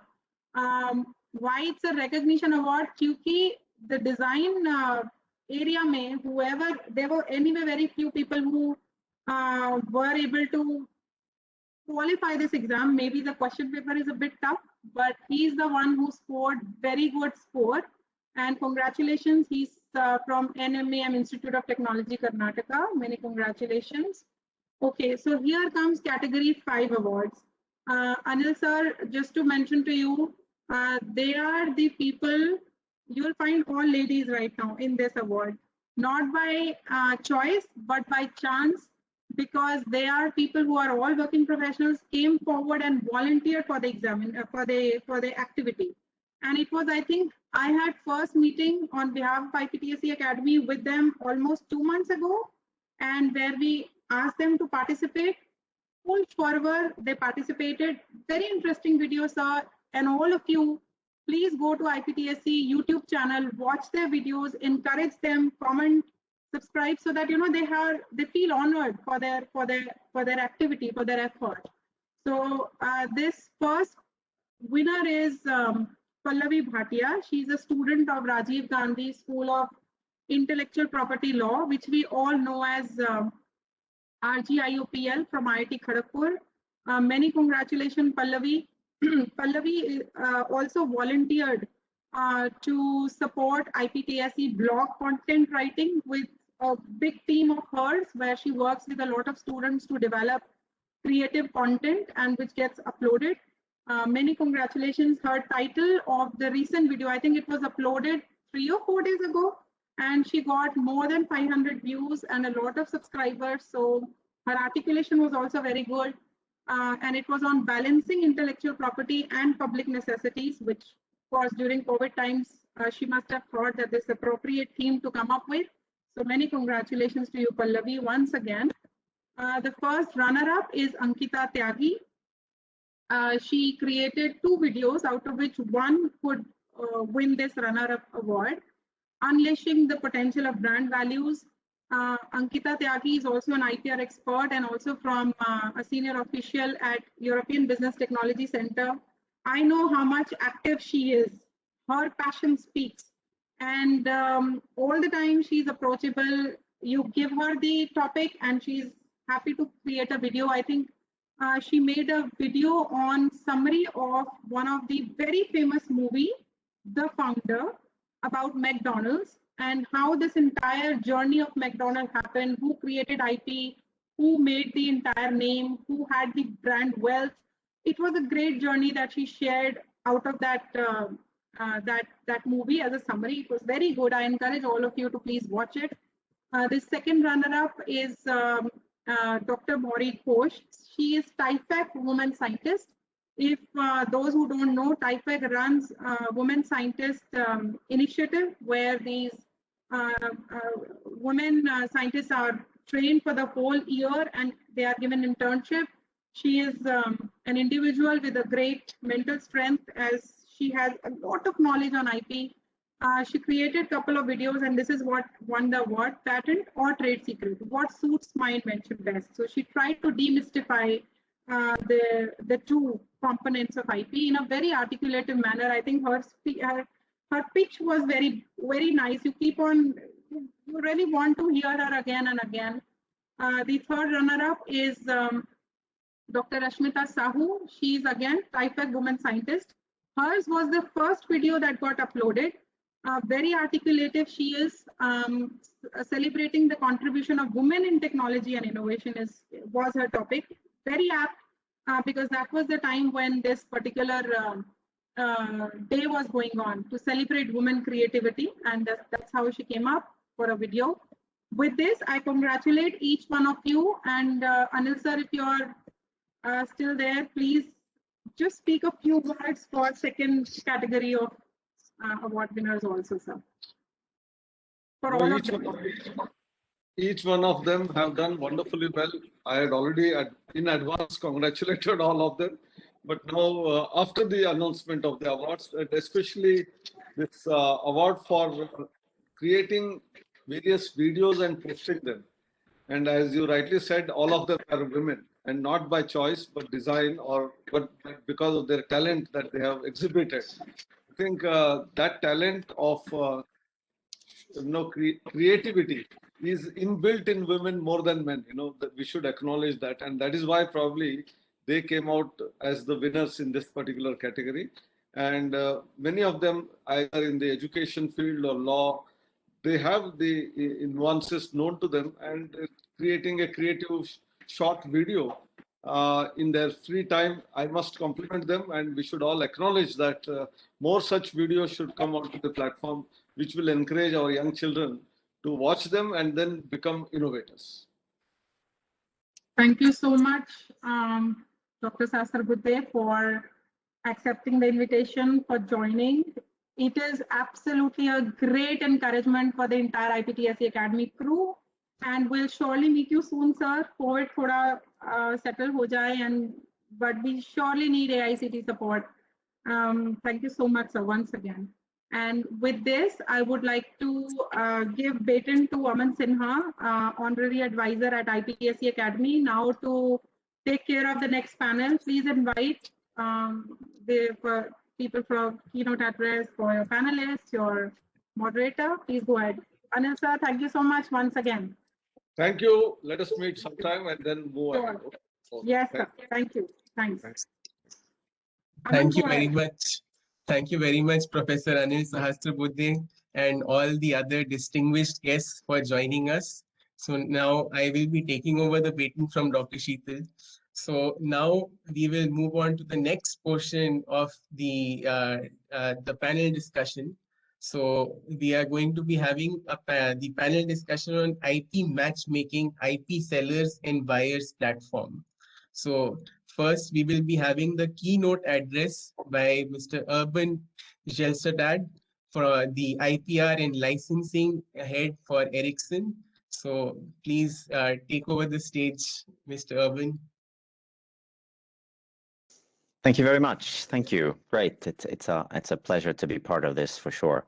I won't take up too much of your time. I just want to welcome everyone to this panel session on IP matchmaking. I personally look forward to the deliberations of the eminent panelists that you'll meet in a couple of minutes. I'm here to give you some hopefully relevant remarks about how Ericsson grew to a global leader from what was once a very small company, and also mention IP's role in that journey.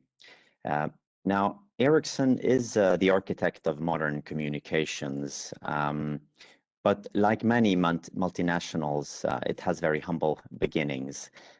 In fact, I think few companies have begun more modestly.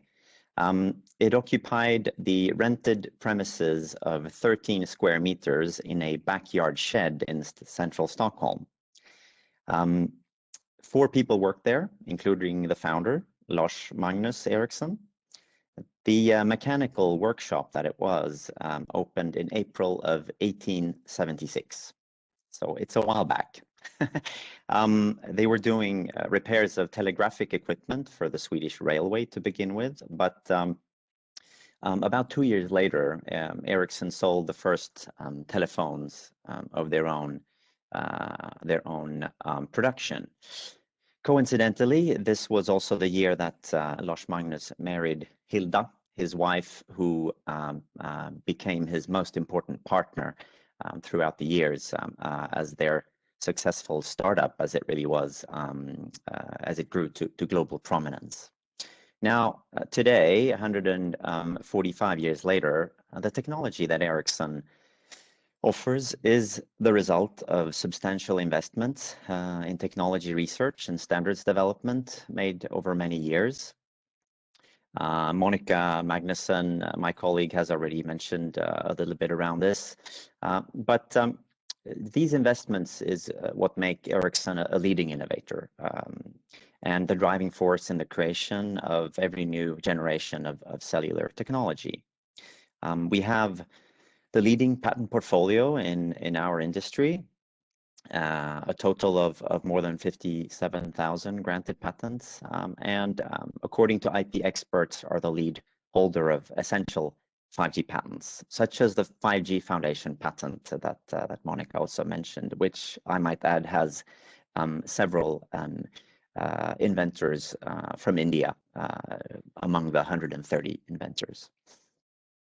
Now, intellectual property is not a new phenomenon, obviously, and Ericsson learned the hard way in the early days of mobile communications the importance of protecting our inventions and technological breakthroughs. We weren't really sort of on the ball right from the start, but since then, commercialization of our IP through patent licensing has enabled Ericsson to continuously invest around between 15 and 20% of our annual turnover into new R&D, new innovation. And as an important contributor to global standards, we are committed to make our inventions available to others on fair and reasonable terms. This is the so-called FRAND system. And this is truly a cornerstone of telecommunications industry, enabling the connected world we have today and all its benefits for people, business, and society. I think it's fair to say that in any society with ambitions, it becomes imperative for governments to foster a robust IPR regime that protects, encourages, and rewards inventors and IP holders. And I'm not based in India. I also come to you today from Stockholm, like Monica. But I know that the Indian government has taken many steps in the direction of protecting the rights of IP holders. Also started various schemes of promoting IPR awareness. This is very important, very encouraging, since all institutes, startups, individual inventors behind Indian innovation, they will want their patents to be respected, they'll want royalties for the use to fuel ongoing research and supporting innovation that benefits India. And it's in this context that we also must address commercialization of IP, which I think will be a topic for the panel. And whether that be through licensing, like in Ericsson's case, or other forms of commercialization. Because IPRs are not just for protection of ideas and inventions, but are also, and here in particular, maybe in telecommunications, it's crucial for adoption of new technology. I think we can all agree that if there's no deployment, no adoption of new technology, we're going to be missing out on the benefits and the positive impact of that new technology. So on that note, I want to stress that intellectual property and the innovation it supports are crucial, not just for inventors and companies to prosper, but also for creating, for example, high-skilled jobs and for, at the end of the day, for addressing societal challenges, such as, for example, the Sustainable Development Goals. The potential value, the benefits of innovation and IP vastly outweigh things like the cost of IP protection. And this is incredibly important for the advancement of societies across the world, definitely in India. And I'm really looking forward to hearing the panelists taking this discussion forward now. Thank you so much. Thank you very much for your very enlightening as well as enriching address. So now I would introduce the panelists. So starting with the session chair and moderator for this panel, Dr. Yashwant Dev Panwar. He is the head of the Patent Facilitation Center at the TIFAC, that is the Technology Information Forecasting and Assessment Council. I'll introduce the panelists for this discussion now, starting with Dr. Mohit Gambhir. He is the director at the Innovation Cell of the Ministry of Education, which was formerly known as the Ministry of Human Resource Development. Then we have Dr. B.K. Sahu, who is the regional manager and head for the Patent Facilitation Center at NRDC at Visakhapatnam in India. Then we have Mr. Manoj Dabane, who is the founder and CEO of Vition Media Analytics. It's kind of a startup, but they have grown up. Then we have Mr. Savio D'Souza, who is the CEO of TopInventor.com, which is also a startup. Then we have Mr. Nilesh Putambar. He is a senior manager for IP and innovation for India and Southeast Asia for Emerson Electric Company. And then we have Mr. Sumit Kapoor, who is the global brand relations manager for Amazon Asia Pacific. So with that, I will pass on the baton to Dr. Yashwant Dev Panwar to lead this discussion. Thank you so much, Aman Sinhaji. I hope I'm audible after unmuting. Yes, you are audible, sir. Okay. Thank you so much for making my job very easy by introducing all esteemed panelists. And I think this would save time for me. We have a galaxy of IP expert and IP players, I would say, not only experts who are dealing IP in their day-to-day affairs. And the topic given for today's discussion is IP matchmaking. So generally, the concept of matchmaking is for equal or with the equal system. But when we talk about IP sellers and IP buyers, basically it would be a match between the people who are having the problem and the people who are having the solution for that particular problem. And in some cases, you have the solution and you don't have a problem other side. So you have to create that perception that posing that particular problem, you will have ease in your life or day-to-day functioning. So that's where you try and match between need and supply.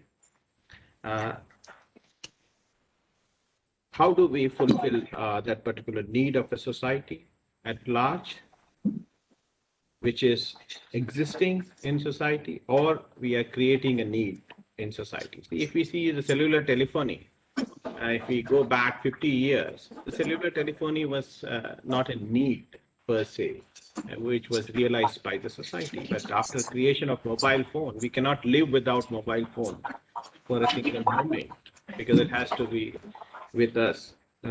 So if we would have been doing matchmaking exercise 50 years ago, we would not have been in this very particular process to be carried in a certain manner where we are handling through this whole standardization and standard-based development, which we are having in an area of ICT or particularly in telecommunication technologies. So that's very, very important. I think now we have about 42 minutes and 6 panelists. So if I divide by 6, so I get 6 minutes to speak and everyone would get a 6 minutes to speak. So I'll not speak 6 minutes at a stretch. I'll speak just 2 or 3 minutes now and then divide time with my panelists to throw light on that. As it was mentioned by John Kabeka in the start of this particular event, that technology licensing, you have to deal with small inventors and small IP holders in this country. Maybe the large IP holder were like Ericsson, who has 57,000 patents. So within this disparity of stature and status, is there a possibility of matchmaking of the technologies and intellectual property rights? I will vouch and say, yes, it is possible. It is possible. Though you may have, but how good the quality of your patent, what kind of efforts you have made to get into those groups. And there's a curse, and the people talk about lacuna in the IP system, that most of the patents are not getting monetized, or very few % of patents are getting monetized or commercialized in this country. But I would like to mention here that the real value of IP is not really creating intellectual property rights and protecting intellectual property rights, but real value of IP exists in enforcement of intellectual property rights. So the commercialization and other part will come in between, but real enforcement will really accrue value to IP holders. And I think Ericsson is also, the companies like Ericsson who has 60,000 patents also struggles with enforcement of intellectual property rights in different territories. And I think those struggles bringing them on such kind of a platforms to create more awareness, more understanding of IP, and create an ecosystem where everybody can be benefited by protection and enforcement of intellectual property rights by providing solutions to societal problems in the course of action, and make the knowledge which is actually accrued in patent documentation useful for society. And to give an example, I think Gita was getting award today for YouTubers, but she helped us in really doing the studies when the pandemic hit this country on 4 important topics: how we can make ventilators, how we have, what kind of patenting has happened around the globe in test kits for particularly COVID-19. Still, we could get some patent documents and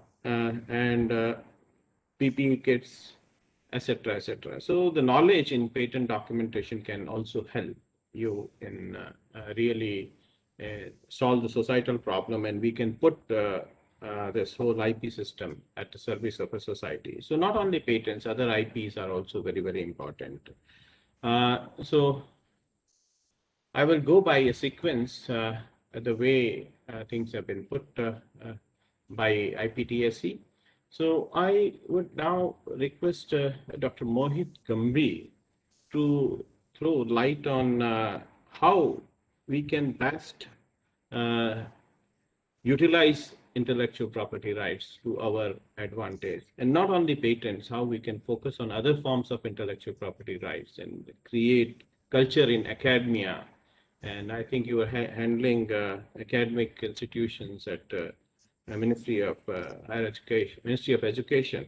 So how do you perceive that we can really take this to the next level, where our people, our students can utilize intellectual property rights for societal use as well as the commercial gain and achieving a right place in the global game?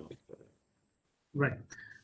Thank you so much, Dr. Pamar, and I would like to thank all the dignitaries who spoke before me, and one of our esteemed guests today, rather the chief guest, Professor Anil Sahasrabudhe, who is the fuel behind us as an innovation cell. We are moving under his guidance and the strategies we are taking things forward. Now, coming towards the the topic we are dealing with, this IP matchmaking, and to our students, I believe my fellow speakers, they also threw some light. I would like to put in that, yes, awareness culture, obviously we are trying, we have developed a couple of courses which are going to the academic institutions as in UG, PG or PhD. As I say, the moral sciences we used to study, we have imbibed those, trying to imbibe that kind of culture in students. Now, one thing is imbibing a culture of generating IP, but on the contrary, taking that IP or giving that IP a shape, be it anything, like you said, Dr. Pamar, be it patents, be it brand, be it copyrights, a lot of things, they are to be involved. And first and foremost thing I say, that is ethics, then comes in the societal use, that how it is to be taken care of. Even our universities, they are powerhouses for generation of IP. Be it their teaching curriculum, be it their slides, be it the printing notes, be it the other thing, whatsoever they do, our academia is the knowledge powerhouse of IP. So thereby we are trying to inculcate a sense of ownership, that whether they have that kind of knowledge, if they are using, like one of our initial speakers, that fellow highlighted from CSIO, principal scientist, he mentioned that one of his known person was not even aware of that, whether the OSU he was using is to be licensed. In our curriculum, once we reach to a level where I tell our students that what is to be done, not to be done in copyrights, in brands, in trademarks, in IP or in patents, how can you generate more and more IP, or how it is generated in everyday scenario. I believe a lot of things is bound to happen. It is just like we get our knowledge of eating food, we get our knowledge of taking things forward. Yeah. So once that is done, I'm sure things can be taken further. Yes, Mayat, I completely buy the problem with academic innovation, which I have been facing for a few years. See, PhD student works on some inventions, and professor will not know that much as the student knows, and the documentation is not very proper.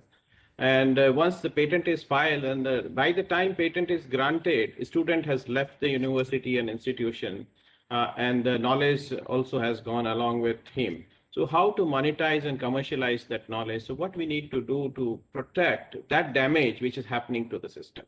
Right.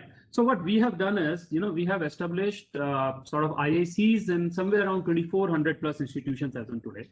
Now we are encouraging those IACs to take care of the knowledge dissemination related to IP, tech transfer, entrepreneurship, cognitive skills, and all others. We are also giving a responsibility to senior professors or a person responsible who is keen to take that. It is not by forcefully we are saying, the person who is really keen to build a culture of IP. So that it is just like I say, primarily earlier we used to have, or in Western world, we have IP offices, IP management offices in the majority of the universities. Slowly, yeah, basically now those has been converted in TTOs. Yes, TTOs. So now here we are trying to, I'm taking a clue that we are going a level below, so that even faculties are aware of that what is this particular IP, and you will be rather happy to know, delighted to know, all the audience rather. Our 8,000 plus faculty members are now trained in innovation and IP aspects. So we believe that if they know a bit today, during the course of time, maybe a month later, or the time or the course of action we are following in with, I needless to mention, your support and NRDC support and other agencies who are coming in. that it can become perpetual, it can go prolonged, so it can become a habit, a culture. So then I'm sure that even if a student is moving out, it's like we say, a faculty member is now allowed to do a startup. And then these students come in for their, as a trainee, as an intern. In a similar manner, a patent has to be protected by an institution, and it is to be licensed to the startup, and things can, should move forward. An institute should get more and more revenue out of it so that it can also become self-sustainable. And my take is, if that happens for once, then it will go haywire everywhere.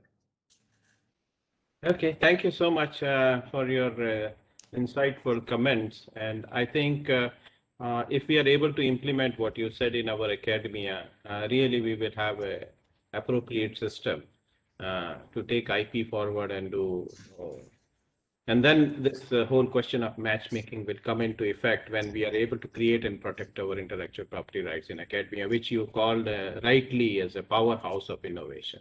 Right. And I think we all in TIFAC, NRDC try to draw some power from these powerhouses in the form of innovation. And to this theme of today's discussion, I think if we have to make a movie, the IP matchmaker, so I would call the first choice of a hero for that movie would be Dr. Sahu.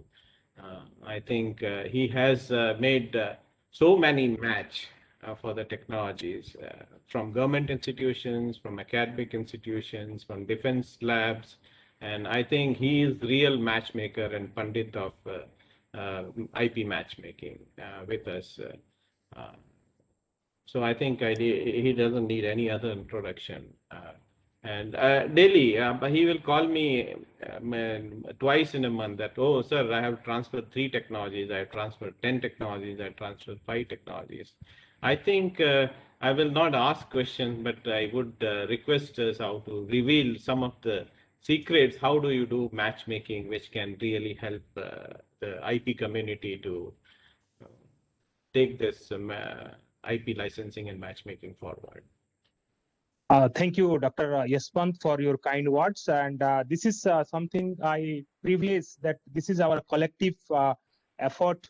We are doing our best. But at the outset, I would like to, I'm grateful that IPTSE has recognized us. This will give us more energy to do more. And ye dil mange more. And at the same time, I am grateful to all of you and fellow panelists for giving me opportunity. And as Dr. Yashwant, you told, yesterday only one of my colleague from my office, and she is a woman scientist. And that is the beauty we have created in our ecosystem. So that I wanted to inform you that I got a confirmation email that this company has given confirmation for taking this technology. And at the midnight, because I could not sleep because of my personal liability towards some of the health emergency. But when I saw the email, then there is a positivity that we got some positive client and who is ready to take the technology. So this is something which connect us, which makes us confident that we will make the difference. And that is our effort and collective effort, I will say. And as far as IP matchmaking is concerned, nothing but bringing, as Dr. Mohit is who looks after the institution, the Saraswati, and what we do is bringing Lakshmi. So bringing Lakshmi and Saraswati is need of the hour in the changing paradigm of ecosystem. If there is a United Nations Sustainable Development Goal, and in that goal we have to achieve by 2030, and all that goal we can achieve through sustainability, through sustainability in the form of self-reliance. And that is one of the opportunity we are trying to create, connect, collaborate, and also mitigate some of the challenge what our society is facing during this COVID period. At the same time, I would like to tell you, it is our collective effort also. Somehow we are managing some of the patent, trademark, even Dr. Mohit, who have now wear a GI register fabric. So that is nothing but making, beautifying the nation and nation building through our new product that coming from a particular society and community. Not only patent, not only trademark, it is also GI and GI is a community right.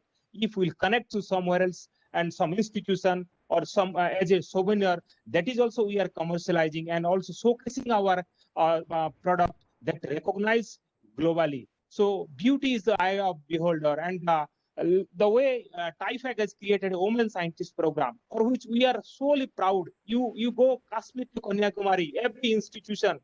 At Visakhapatnam, some of the institutions like Andhra University, there is a woman scientist from TIFAC. So this is nothing but the matchmaking. This is nothing but the changing the mindset to the people.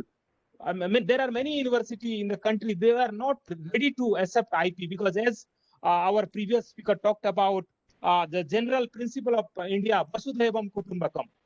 And at the same time, Honorable Sahasrabudhe talked about knowledge is free, but knowledge must be acknowledged.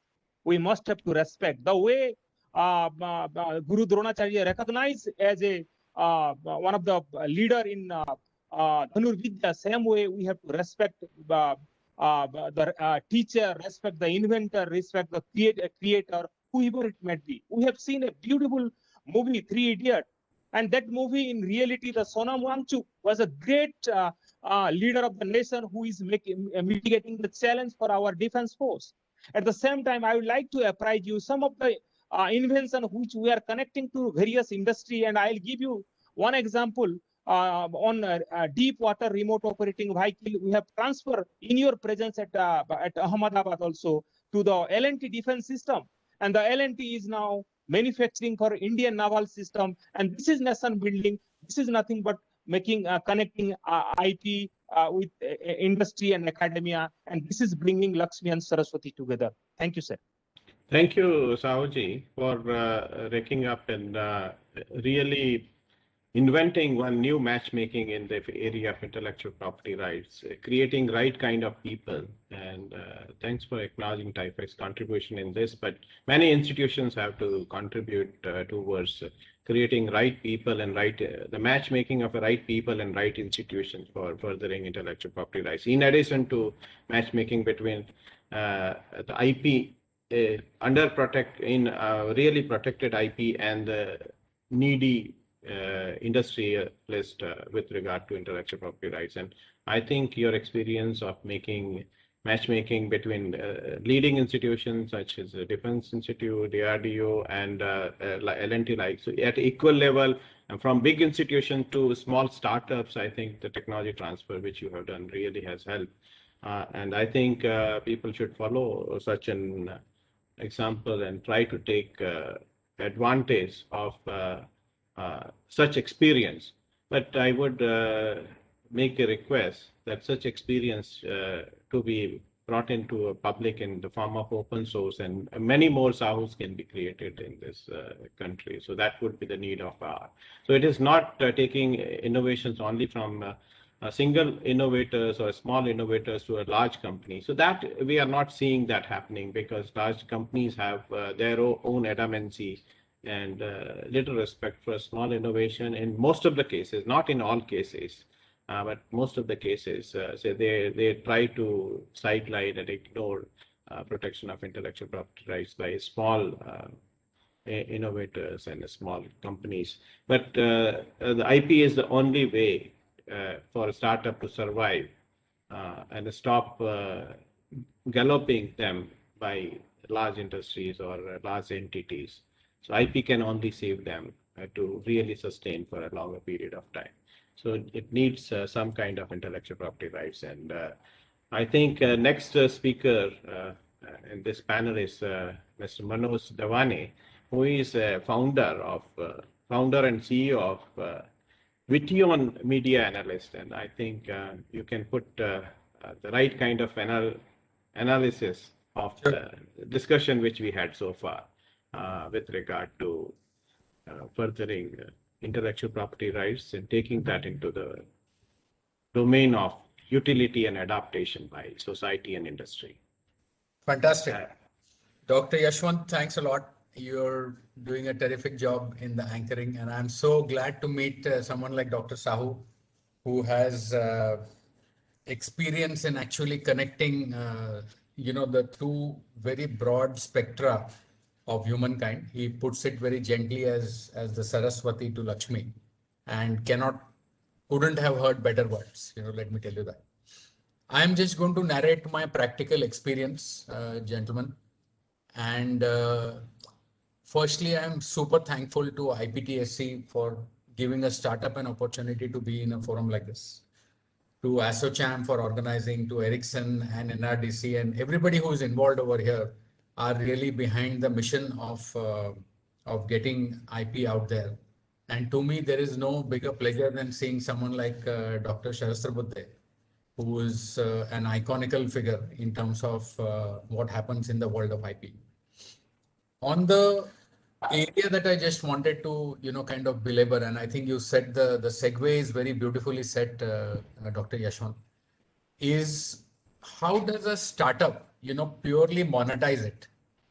Is that only objective of monetization of IP, or is it an exalted objective like Dr. Sahasrabudhe said, saying that your IP banao, make your patents, give it away free if you want later, but first make your patents.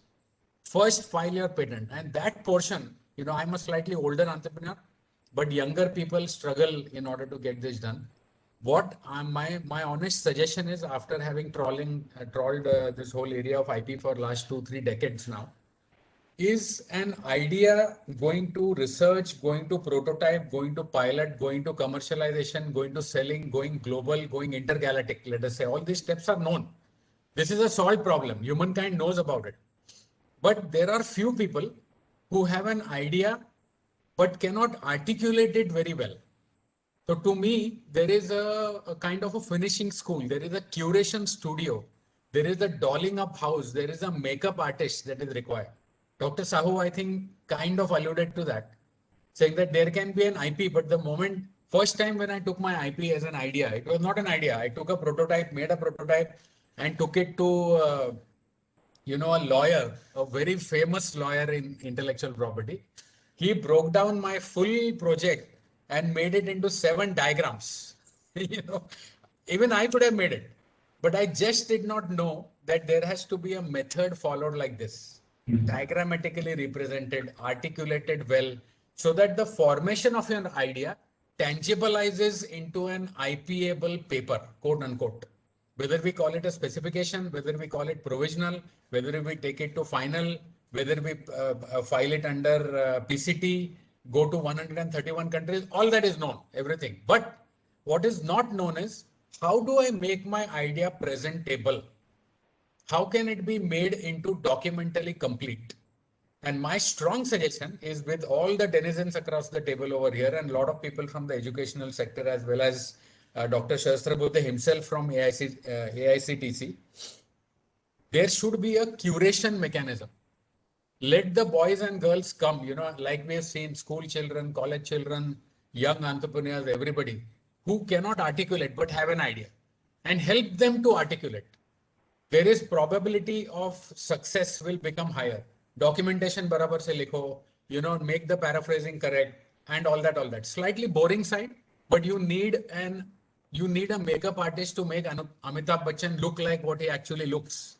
Given the context. Basically, a script writer, basically. Script writer, you call it, yes. Script writer, probably even a director. That is part number 1. So we have now made the Saraswati side, let us say, become a little bit more glowing in Dr. Sahu's words. Now I come to the hard problem, a very, very hard problem that is faced by the world of monetization. Very few people succeed, but very elegantly, I think Sahasrabudhe sir said, okay, even if 97% fail, those 97% are at it again, doing something else. So let's talk a little about monetization. सबसे बड़ा चीज क्या चाहिए monetization में? When a commercial entity sees it, when an Ericsson sees a smaller patent, or when a big company sees a small patent holder saying that how do we commercialize? What is the question in their mind? इससे पैसा कितना बनेगा? What is the value of this patent? And in order to do valuation, if you look at the VC world, if you look at the PE world, if you look at angel world, they are all used to valuation. If you take a particular business plan and you then seek a value for it, they will do a deferred cash flow. They will do some kind of terminal valuation methodology. All those left-brained methods are known to those kind of people really, really well. Again, an IP holder who is obsessed with his, kind of, or her research of a deep domain probably is not very well suited. And therefore, my humble hypothesis is 97% patents do not get commercialized. Somewhere I read it in the literature that Dr. Sheetal had sent it to me, or somebody had sent it to me, which is unfortunate. And therefore, my suggestion, just like a curation studio or a script writer, I said, Dr. Yashwant, to your point, there should be a mechanism where we can help as a community to these IP holders, saying that, chal, tera ek valuation ka we will make something. We will make a template into valuation.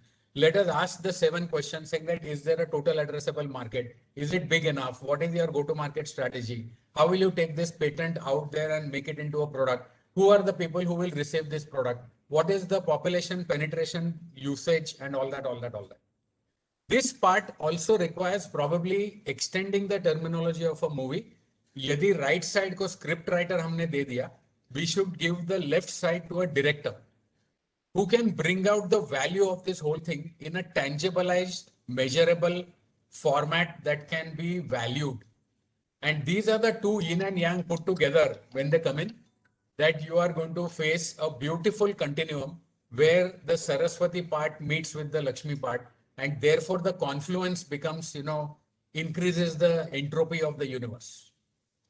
So to me, unless and until there is deeper thought over here, you cannot expect somebody who's made a whatever 17 hole flute, let's say, which runs with 8 octaves or 6 octaves. That flute maker just knows music. That flute maker doesn't know that I have to sell it to some brand in Germany who will make it world famous. Yes, ये दोनों चीज कैसा करेगा साथ में? एक को script writer चाहिए और एक को डायरेक्टर चाहिए.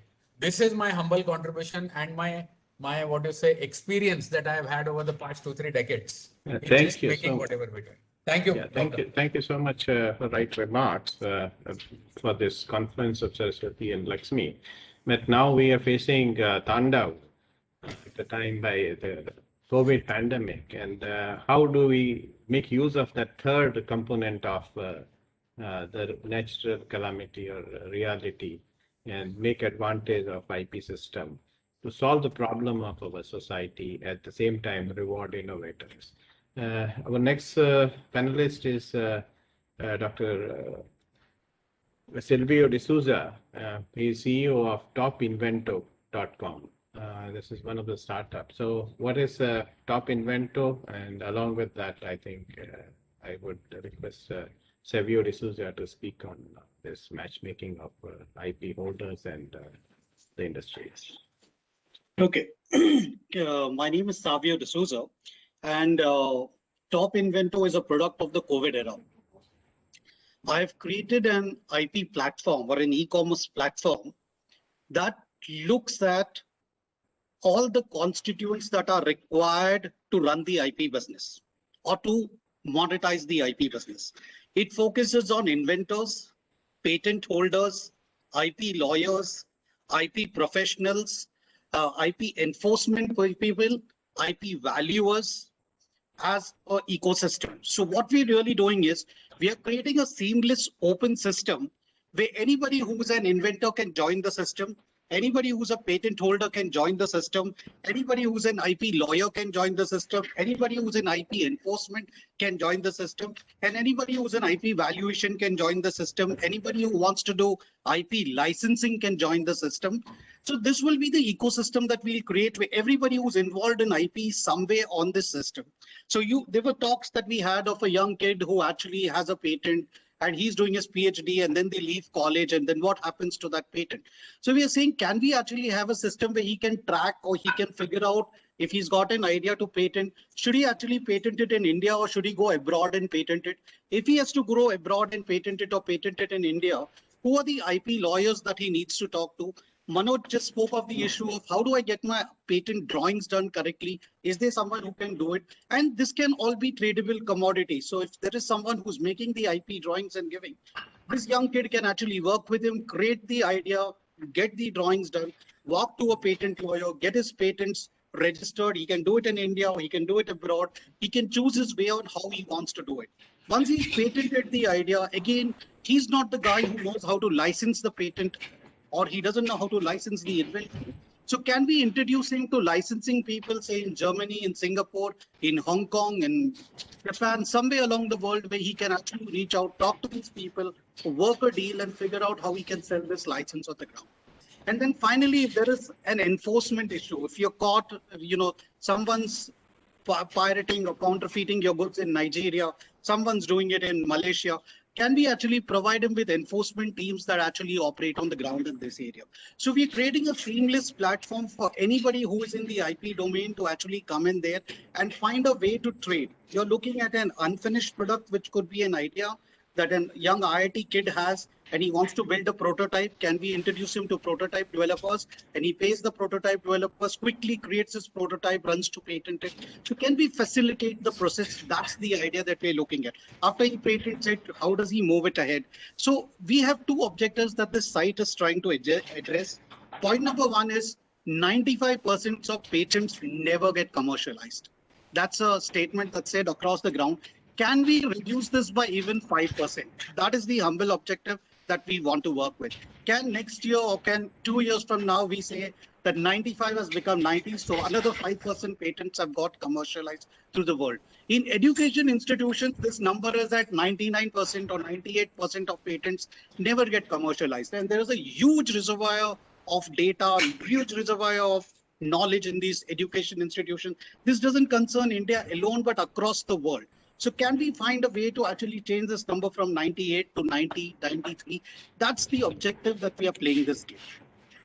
Yeah, I hope that kind of platform which you are creating will be very useful.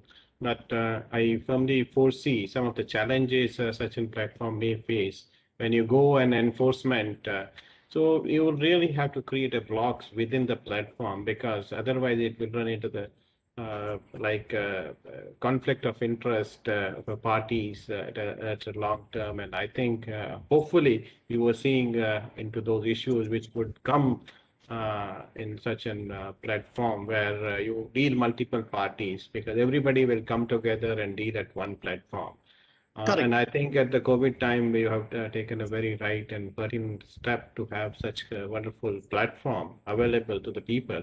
I think we were struggling to have such a platform, or we call an IP exchange. There are some IP exchange available. So this can actually graduate to the next level of that, and really wonderful platform. And then what mechanism you're creating for enforcement? See, this is where we are saying 97% patents are not getting commercialized. That may not be true in all cases. I firmly believe that 50% of patents would have utility and would have been used in the society at a different places and point of time. But those have not been identified and really put on the papers and known to the owners of those particular intellectual property rights and patents. So those patents are working in the field, but the enforcement of those patents are not happening. That's why we say the commercialization is not happening. Because knowingly and unknowingly we use many patents. So some of the user may not know which patent they are using.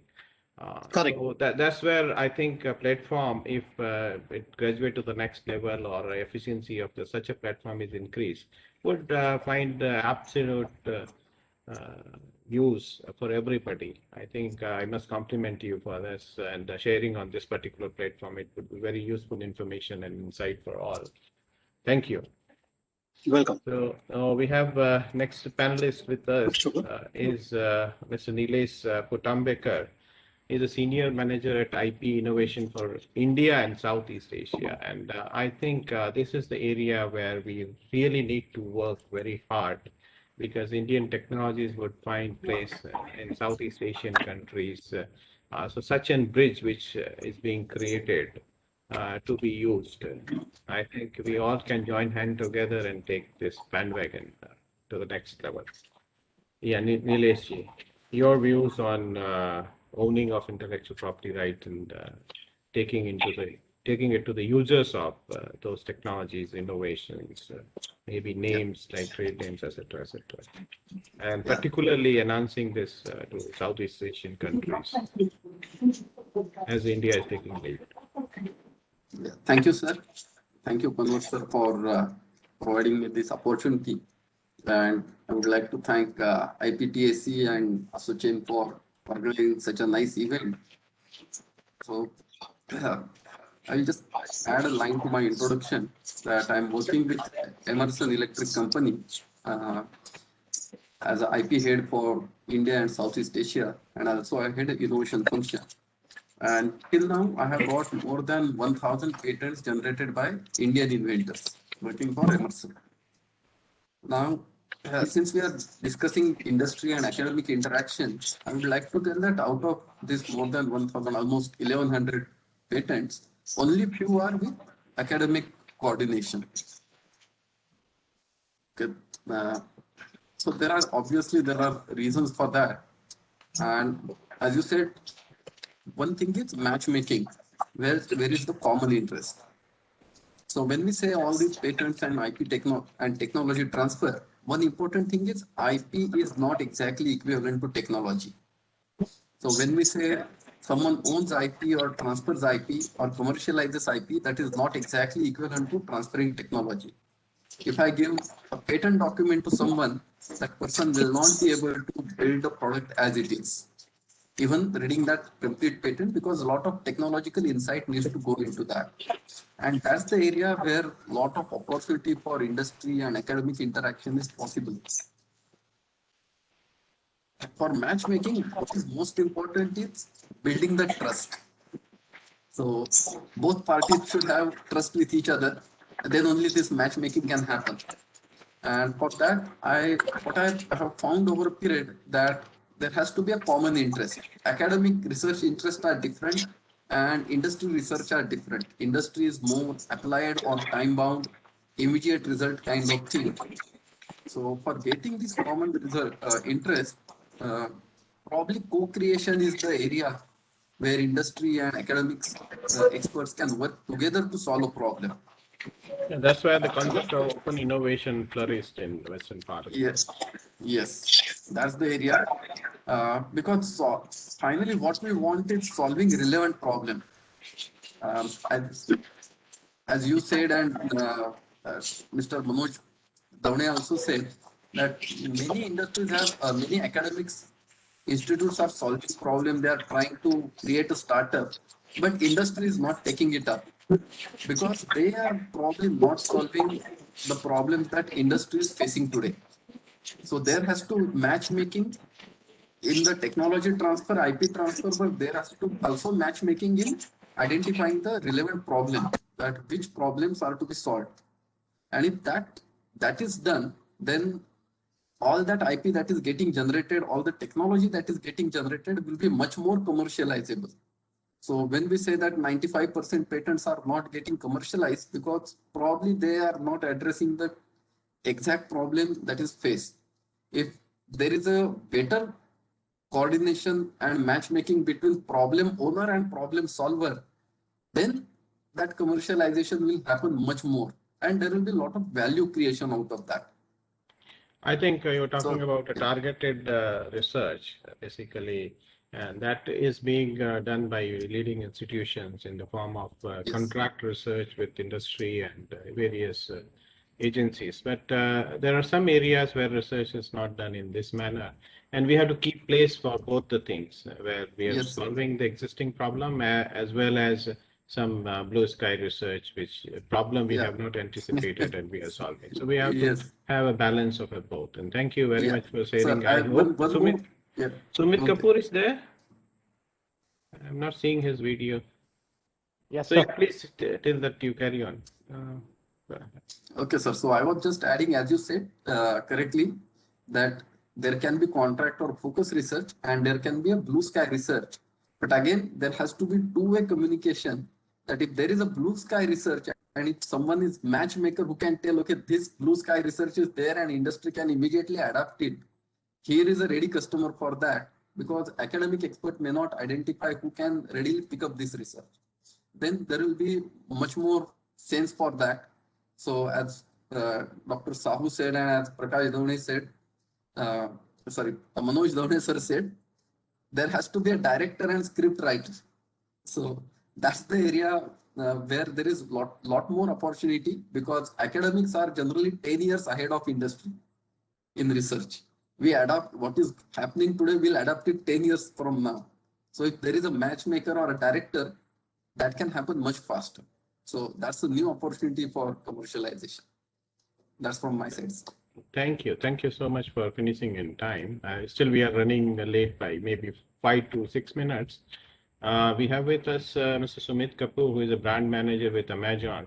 So now we are dealing other form of intellectual property, right? How it really helps and what are the challenges in managing brands in such a dynamic scenario. So Sumit ji, please. Well, thank you very much, sir. So first of all, let me congratulate IP at TSC ASSOCHAM for putting this up. I think this is a great forum for everybody to jump in and learn more about IP.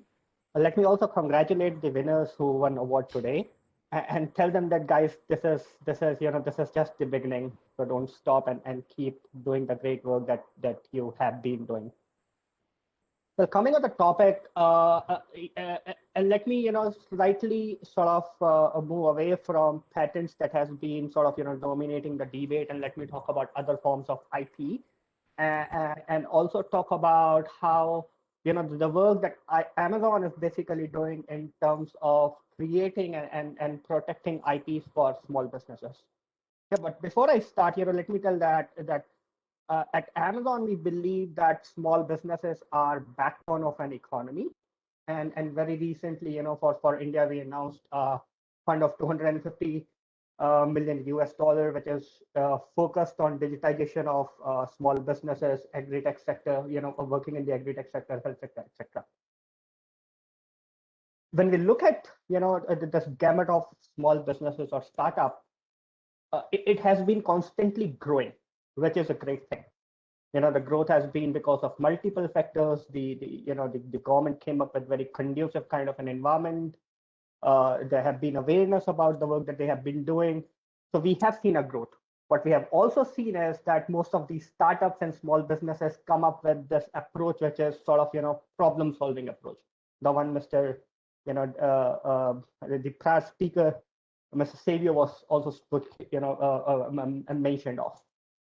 And when we talk about problem solving approach, one of the main things that comes into picture is invention, ideas, and new products that are gonna solve a problem.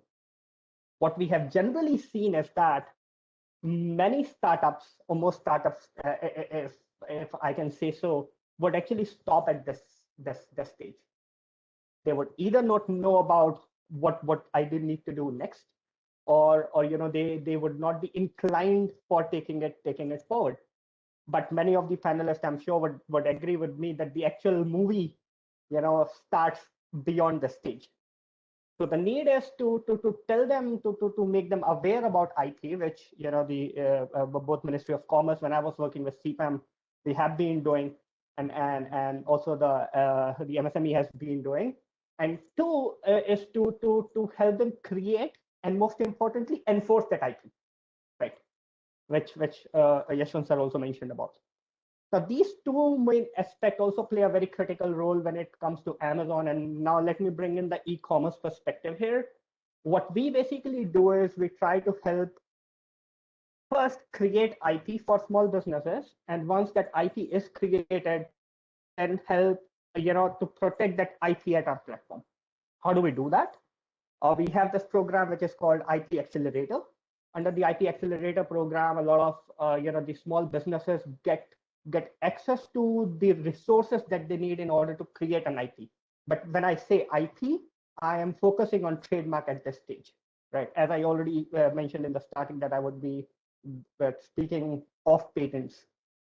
And once that, the idea is to connect with these small businesses with a curated network of law firms, or provide them with the resources so that what it is considered as a complex issue of creating IP becomes easy, right? So that's part one. In India, we're still sort of, in terms of launching this, we have already launched it at many other jurisdictions. Two, when it is created, the brands have all, get the tools which are readily available for them to protect their IP.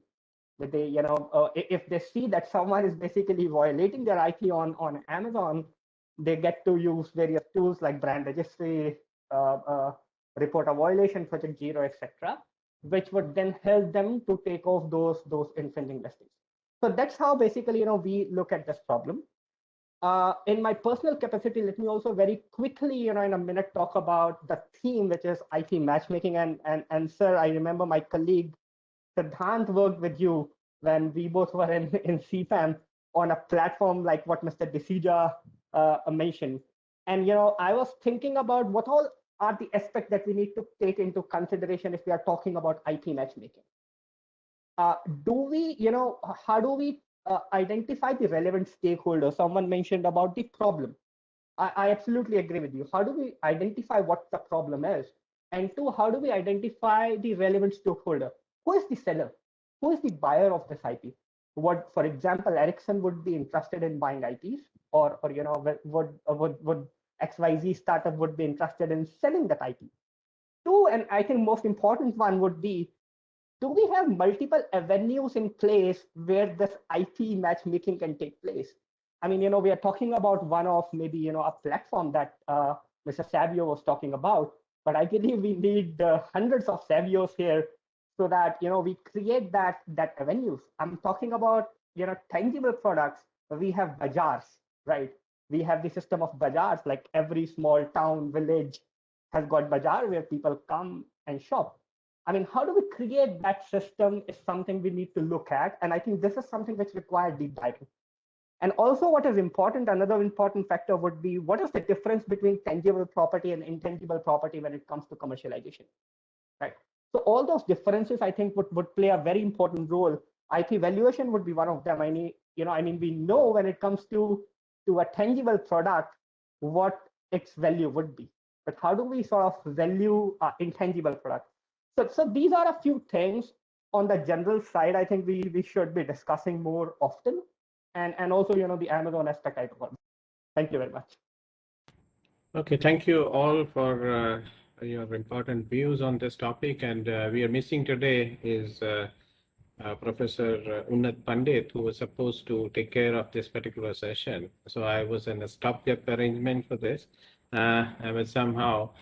Thanks to IPTSE and ASSOCHAM to provide me this opportunity, and I think Aman Sinhaji is very eager to close this session. Before that, I would like to make a couple of remarks on this. See, we discussed about matchmaking in intellectual property rights, but we also wanted to look at when we see value of intellectual property rights is it only investing in R&D is the value which we judge, or we put cost on filing and protecting in different territories, and who we are as a small entity, or as an innovator, or a member of society, or as a nation, or as a government, who we are to go and start matchmaking for IP and IP holders and IP users. So each one will have a different role, and each one of us will have to assume different role and play our own role. And we will have Savios, Devaneji, Nilesh, Sumit, everybody, Mohit, Sahuji, everybody would contribute in their own way to this whole efforts where we are maximizing commercialization and utilization of intellectual property. Not only patents, we talk about GIs, where we have taken a lead as a country to have a few hundreds GIs, plant varieties, so many. So each one of them, we really have to take it forward. Thank you. I would now hand over to session back to Aman Sinhaji and Seetal. Thank you very much, Dr. Yashwant, and all the panelists for a very engaging discussion. I am sure it was a wonderful experience for our audience. So with this, we will move on to the final portion of the of this IP conclave, which will be the vote of thanks. So I will now invite Dr. Sheetal Chopra to give the vote of thanks and conclude the ceremony. Thank you so much, Aman, and thanks to all the panelists, everyone who showed great support. Formally, I would like to thank IPTSE Academy, which is a startup run by scholars, research scholars, YouTube teachers, honorary advisors, so many students, for giving us all the opportunity to work for you and work with you. So thank you so much for that. I also wear hat of IPTSE Academy's course coordinator. So in that mode, I would like to thank Ericsson, especially Monica and Urban, for showing great support to make this startup self-sustainable and where the startup can do really something great for the country. I would also like to thank all the government officials, government departments for the great support. Looking forward to CIPAM and AICT to also join the force and support it. I think if every multinational that is working in India can adopt one startup and make it sustainable, that would be the great justice that you would have done to the country at large. So I would encourage all the multinationals present hearing us to support startups the way you can in your own capacities. Also, as on behalf of IPTSE Academy, I would like to thank ASSOCHAM, especially Nahid and Gaurav for supporting the initiative all the way through.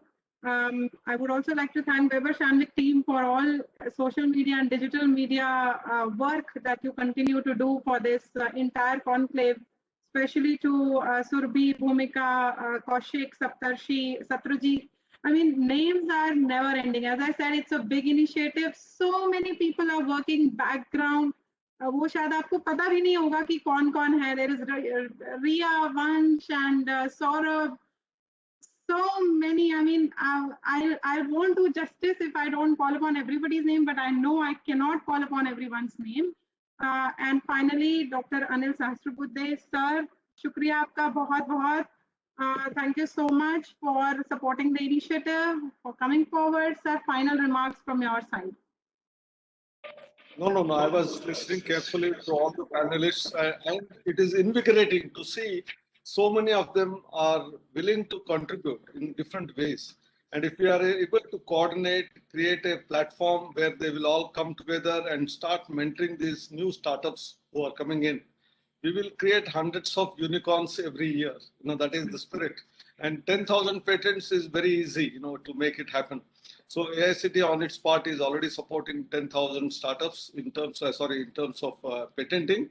And if some of them convert into startups and some funding is available, many unicorns will make their way. With that, thank you very much. And it was wonderful listening to many of them, and a lot of new ideas came. We learn a lot from listening to each other, and that is the spirit of lifelong learning. Yes, sir. Thank you so much. And I know we are 10 minutes ahead of our scheduled close time, but I see Dr. Jitendra Kaur from Punjab government. Madam, if you are available still, just quick two-liners on how you feel in receiving this award and about this initiative.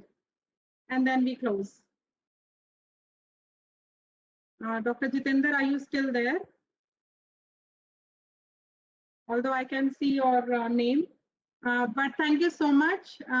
Maybe there are some technical glitches, but once again, we will again converge next year and continue to meet in small steps each time. Thank you. Have a wonderful time and stay happy with your family. Stay safe. Thank you so much. Bye-bye, everyone. Bye. Thank you so much. Thank you.